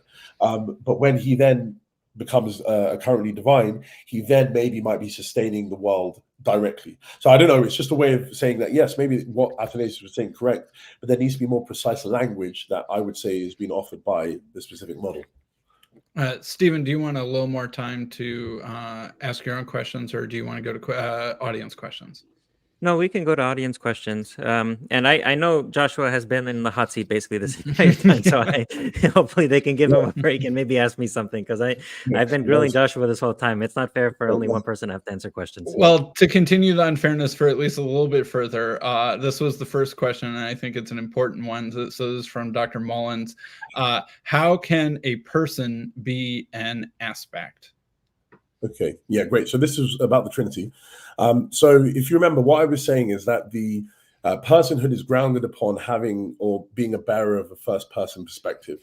So what we have is, let's say we have God located in region R1, or sorry, divinity located in region R1. It's him in region R1 bearing the first person perspective that makes him a person. So in a way, it's the aspect that bears it. But remember, what I was trying to say is that aspects are numerically identical to the object that is the bearer of that aspect. So it's not really a person is an aspect. It's the being, which is the module trope of divinity, who bears the aspect, a location-specific aspect in R1, who then has a first-person perspective. But it's really the object, the module trope itself. So there's not really an identification of a person with the aspect in that way. Yeah. Do you have any response or perhaps maybe objection to that, Stephen? I did have an objection came to mind. This is an argument that I've presented, not on any formal context, but on the internet a couple times. It seems to me that if you want to say that the divine nature, I don't know if this is exactly the words that you used, the divine nature is sort of located in 3 different regions. I think in order for there to be a distinction of regions, you have to have a greater space that includes them. And this is my problem with Trinity doctrines and other sorts of approaches like this, is that by introducing distinctions like this into God, you end up limiting God. You make him something limited. But this just puts God in a greater space that contains him. Now, this notion of God as the sort of the space that contains all other spaces, this is an idea that you find in certain mystical trends in theology. For example, you find this in the Valentinian doctrine, the Gospel of Truth from the 2nd century. You find this in the Japanese philosopher Nishida Kitaro. There's this idea that God, the ultimate reality, cannot be something that is put alongside other things, or he can't be fit into some other bigger context. But when you identify God with these 3 distinct regions, I mean, automatically, once you have a distinction of regions, you have a greater space that they're all contained within, and so you have something less than the ultimate. So one thing that I would want to press you on a little bit, I suppose, is that by using this language of region to understand the distinctions between God, between persons, you end up inevitably placing God within a greater space that contains him, and you make him less than ultimate. God, if he's going to be the ultimate reality, has to be that which contains everything else, right? And so you cannot introduce, you can't sort of put him in a greater context. He has to be the context of everything, in a sense. Yeah, that's great. Can I respond to that, Sam? Yeah, go ahead, Josh. Yeah, so what I would say is that what makes God ultimate is his omnipotence. So his ability to do anything. So even if he has a fundamental location, can he act in any region of space outside of that location, even though he's not located in it himself? So the way that I sort of make sense of this, and this is in the article where I introduce this model, is that I have sort of 2 ways of seeing omnipresence, or 2 ways in the literature that people see it, is that you have sort of Ross Inman is very good on this. So you have sort of a distinction between, let's call it direct omnipresence and indirect omnipresence. So direct omnipresence is the idea that God fills up all of space. Okay, so he's fundamentally located really in every region of space. Okay, now I don't take that to be the case. I believe that God has fundamental locations. Let's say Divinity in R1, R2, and R3. Those are the fundamental locations, and we can call that in heaven. Maybe that's heaven where those regions are. But then the indirect omnipresence with people like Swinburne, I think William Lane Craig, maybe Plantinga, a few other people affirm is the idea that God is omnipresent through his causal power and his knowledge. So let's say he's causally active at and cognizant of every point of space. So even though he's not located there, he's able to do anything within any point of space based upon his power and his knowledge.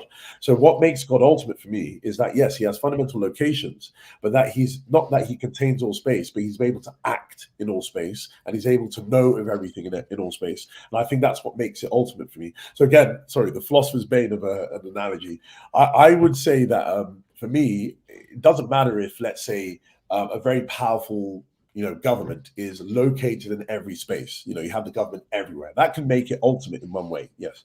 But also, it could be that you have this government that has the ability to do anything in any space. So the government, if I speak bad and I whisper to you, say, "Oh yeah, the government are really bad," and I whisper to you right now, the person next to me is such, and then all of a sudden the laser, just fires at me, and I'll say, "Where did that come from?" And it kills me. But that came from someone who decided it to be the case in some region of, let's say, some part of the world. We'll still say that there's some form of ultimacy there, even though it's not located in that region where I am, because it's causally active in that region. That's enough for its ultimacy. And that's what I'll say with the Trinitarian persons. All right. Next question. Can we participate in the kind divine? And I suppose each of you could answer this. I think there's a question about theosis or human divinization. Yeah. Who do you want to go first? Yeah, okay. Well, with my model, it's interesting. I haven't really thought of it in that way because I would say I affirm some form of theosis. I've never really tried to elucidate it philosophically.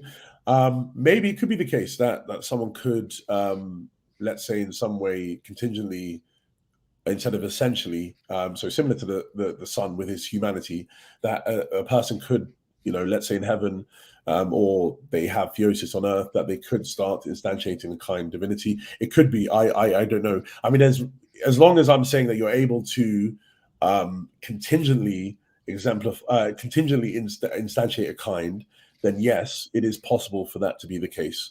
But it will be something that God obviously miraculously bestows upon that person. I don't tend to use language like this because I don't know exactly what it means when people say we participate in divinity. On my naive reading, it sounds to me like participation means resembling. So, for example, different flowers all participate in the kind of flower because they resemble that kind. They have the same qualities that make up the kind flower are present in those flowers to some extent. So, if um, our participation in the divine would mean our resembling God in various ways. So, if let's say that God is characterized by strength, power, and goodness, if I have any of those qualities, not strength, knowledge, and goodness, if I have any of those qualities to some extent, then to that extent I participate in the divine. So on one way of thinking, just existing is participating in the divine. I think a lot of times when people talk about participation in the divine, they mean something more than just ordinary existing. They mean a special, particular way of existing. And in that case, I think, yeah, that's also true because I may know a lot of things, but let's say that I look more like God when my knowledge is sort of integrated and coherent and consistent, and I see things as a whole, then maybe that makes me more like God. And so that's a more special sense of participation in the divine. Or let's say that I'm not only good sometimes, now and again, but I'm sort of consistently good, or I try to be good all the time, even if I don't always succeed. Then I'm more so participating in the divine than I am otherwise. So this would be a way of saying that not only the exemplification, if you want to say, of certain attributes makes me a participant in divinity, but also exemplifying them in a unified and whole way that makes me one thing with a coherent sort of self and history, that makes me even more divine. So maybe you could say that participation in the divine in this further sense, in a sort of a unified and intentional way, is a further way to participate in divinity. But again, this is just a matter of like me collecting myself, right? So instead of knowing some things, having certain powers, being good sometimes, I try to, metaphorically collect myself and be a coherent individual with one path, one direction that I want to follow in my life, and everything is support, then just becoming a coherent individual with a clear, goal in mind, that is participating in divinity in a sense. So there are different ways to answer this question. I think, yeah, there's a perfectly fine way of saying that we participate in divinity. But this sort of language is so obscure and oftentimes not used in very precise ways that, it would depend. Maybe other forms of participating in divinity I don't actually think are possible. Can I just Go add for it. something? This just made me think as well, because I know a lot of Unitarians. I don't know if yourself, Sam, or Stephen yourself, you have this idea that the Son, Jesus, is it that he becomes divine? Let's say at some point that could be resurrection, his ascension, or something like that. I think some Unitarians hold to that. So just thinking, because it made me think with the Theosis question, with my model as well, you could have that being the way to explain how it is. Well, he starts instantiating the kind divinity and then has those specific attributes. The only pushback that someone might have is then, would a Unitarian be happy to say that that Jesus ceases to be a currently human? I haven't thought of that question, but I don't know if they'll want that, because then if you have him having all of the current and dispositional exemplification of divinity and humanity, then you're stuck with a problem here. You have to lose one or the other. In my model, the normal non-Unitarian view would be that he stops being a currently human, but then is a currently divine. So it's just a thought I had of a way to make sense philosophically for a Unitarian position as well. Yeah. I think the Unitarians will probably respond to this question differently. Sam can speak for himself. As far as I can tell, there are some people who would say that Christ ceased to be human upon his resurrection, and they'll point to passages like in Galatians, the first chapter of Galatians, where Paul tells the Galatians that I did not hear my gospel from a man, but from Jesus. And he uses the word anthropos there. So they read him as saying that the way I read Paul is as saying, I didn't learn my gospel from just any old guy, so just like an ordinary person, a man in the sense of an ordinary man, but from Jesus. But they will read Paul as saying, I didn't learn my gospel from a human being, but from Jesus. Now, if you think that Jesus was a human being before his resurrection, then after his resurrection, when he was able to teach Paul his gospel, then he wouldn't have been a human being anymore. So this is one option. Sam would know better than me, but I do think that this position has some historical representation in the early days. Ignatius of Antioch, interestingly, almost suggests this. There's a famous passage in Ignatius of Antioch where he says that Christ is begotten and unbegotten, and then First among other things, passable, first passable, then impassible. This makes it's interesting, the order that Ignatius uses these words in, because he doesn't say first impassible and then passable, as if he were talking about the Incarnation. He says first he was passable and then he was impassible. This makes it sound like he began his career as a human and then he became deified. And so you could have that position being represented, that Christ is a sort of a deified being. He was initially just human. And another matter that comes up here is how thin do we define humanity, right? Could he remain dispositionally human after his resurrection, even though now he is a currently divine? That's a question, right? Would he just cease to be human altogether if he is no longer mortal or weak or ignorant? Do you just stop being human at that point and you become something else? There's also this question: is there a hard line between divinity and humanity, or can you think of humanity as a kind of a mode of divinity, humanity as a way that divinity can express itself? Because in that case, everything that is human is also at least dispositionally divine, if not a currently divine. So there are a few questions here about how do you understand the relation between divinity and humanity? Are they just two totally disparate categories, or is humanity like a particular mode that divinity can take on, and so on? There are a lot of different ways people might go about this. I think there's a lot of research topics for people.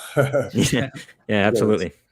I'll say something perhaps unexpected. Part of me is like, it's a little bit hard to figure out ways in which maybe some biblical Unitarians and Joshua disagree, in that they're like, when it seems like where the rubber hits the road, that you have a human being who had some kind of unique relationship to God, but didn't have all the divine attributes in an active sense.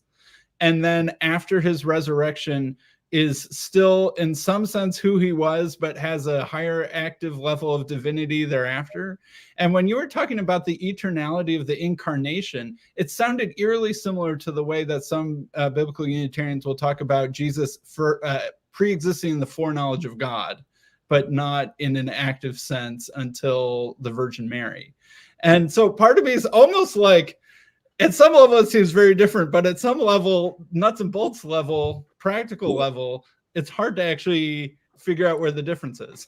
Yeah. There is, I think, this notable difference is that Joshua will say that Christ at some point was a currently divine and ceased to be, remaining dispositionally divine and becoming a currently and dispositionally human.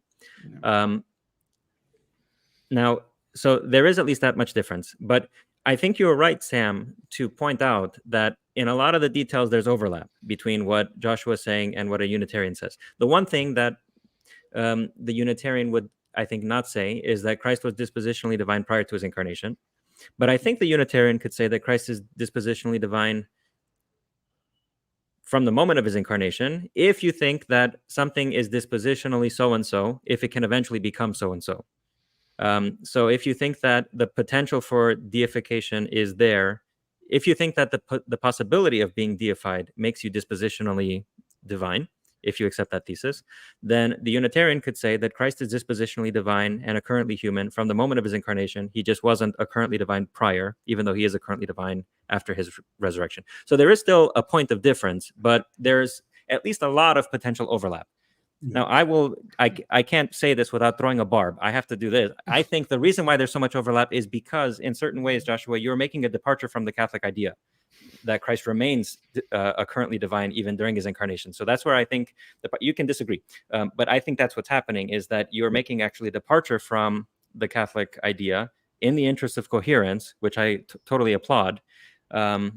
Because, of course, I think the Catholic idea is incoherent. But that's why there's this overlap between us, because you are making a departure from what I think is the Catholic idea. Yeah.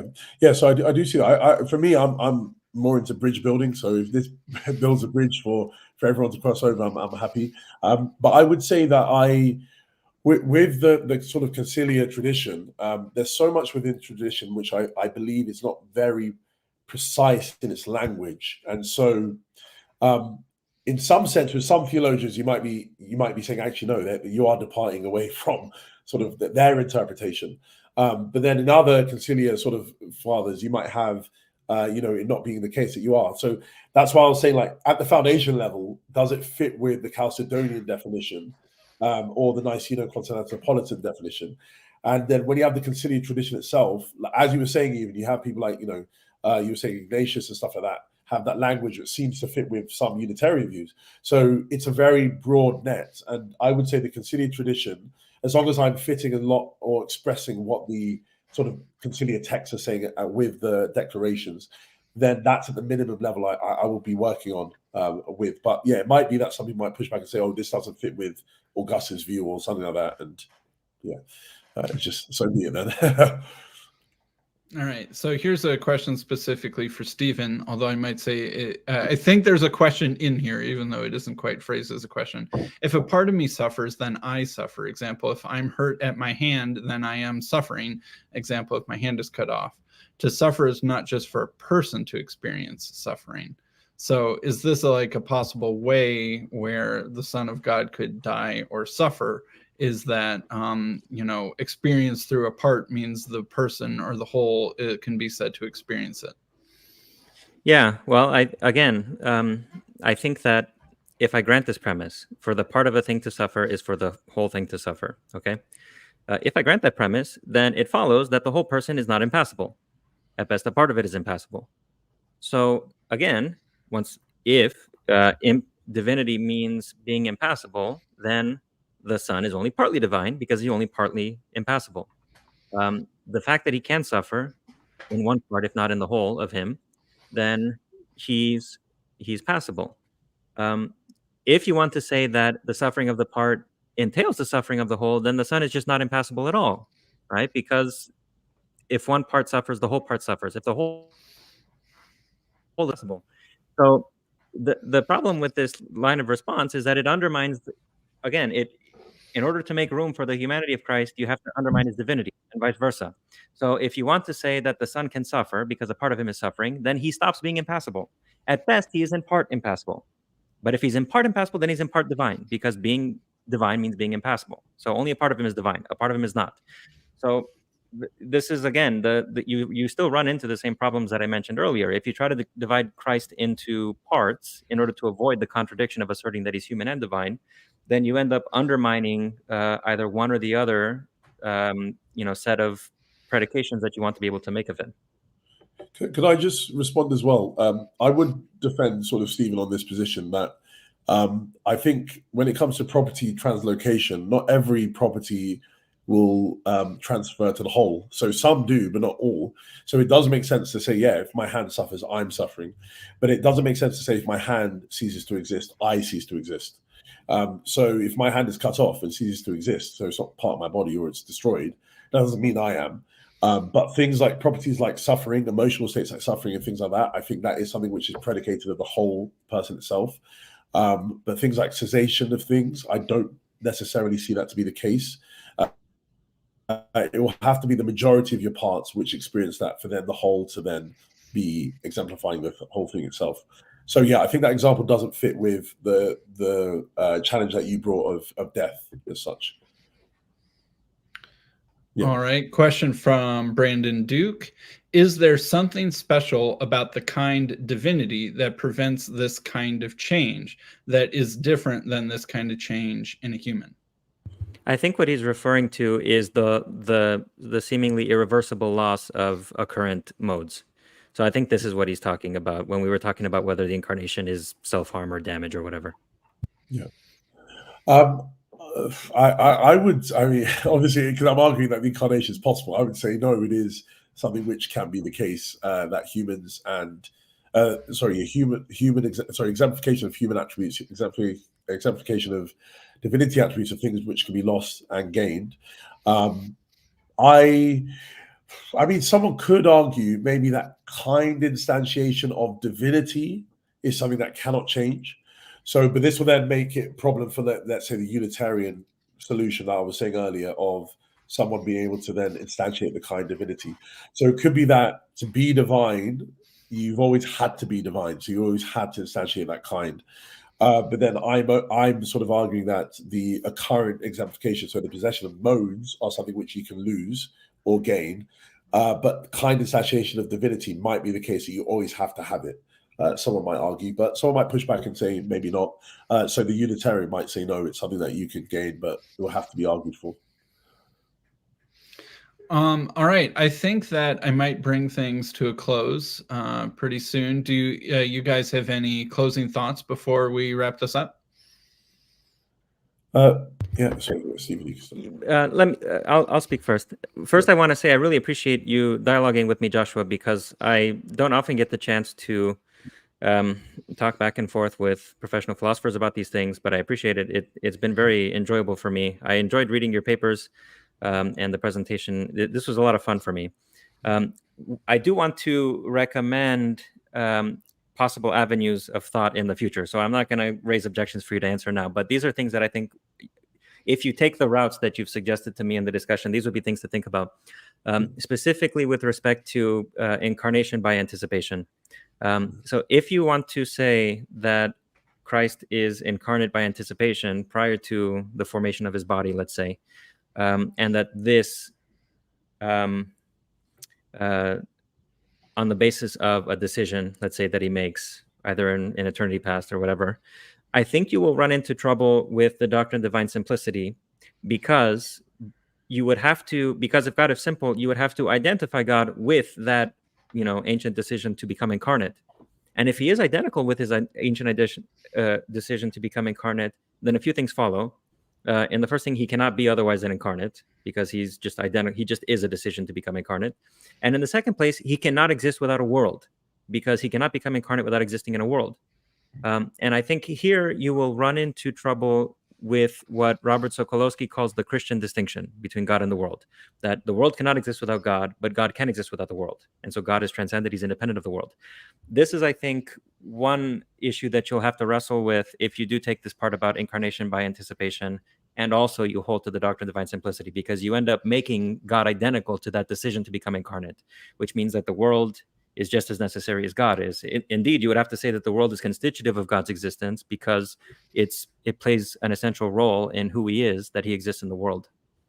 But apart from that, I want to say I really enjoyed this discussion. I'm very glad that I got the chance to talk to you, and I hope that this conversation has been useful and edifying for other people as well.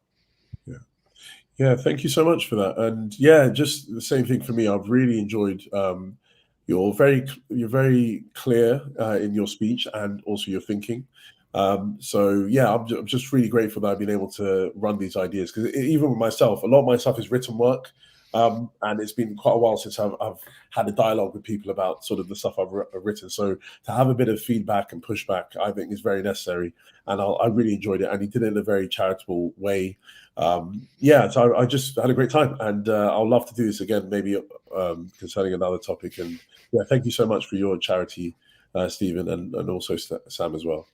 All right. Well, thank you very much, Stephen. Thank you very much, Joshua. Have a good day, good evening, good morning, wherever you are. And thanks for listening.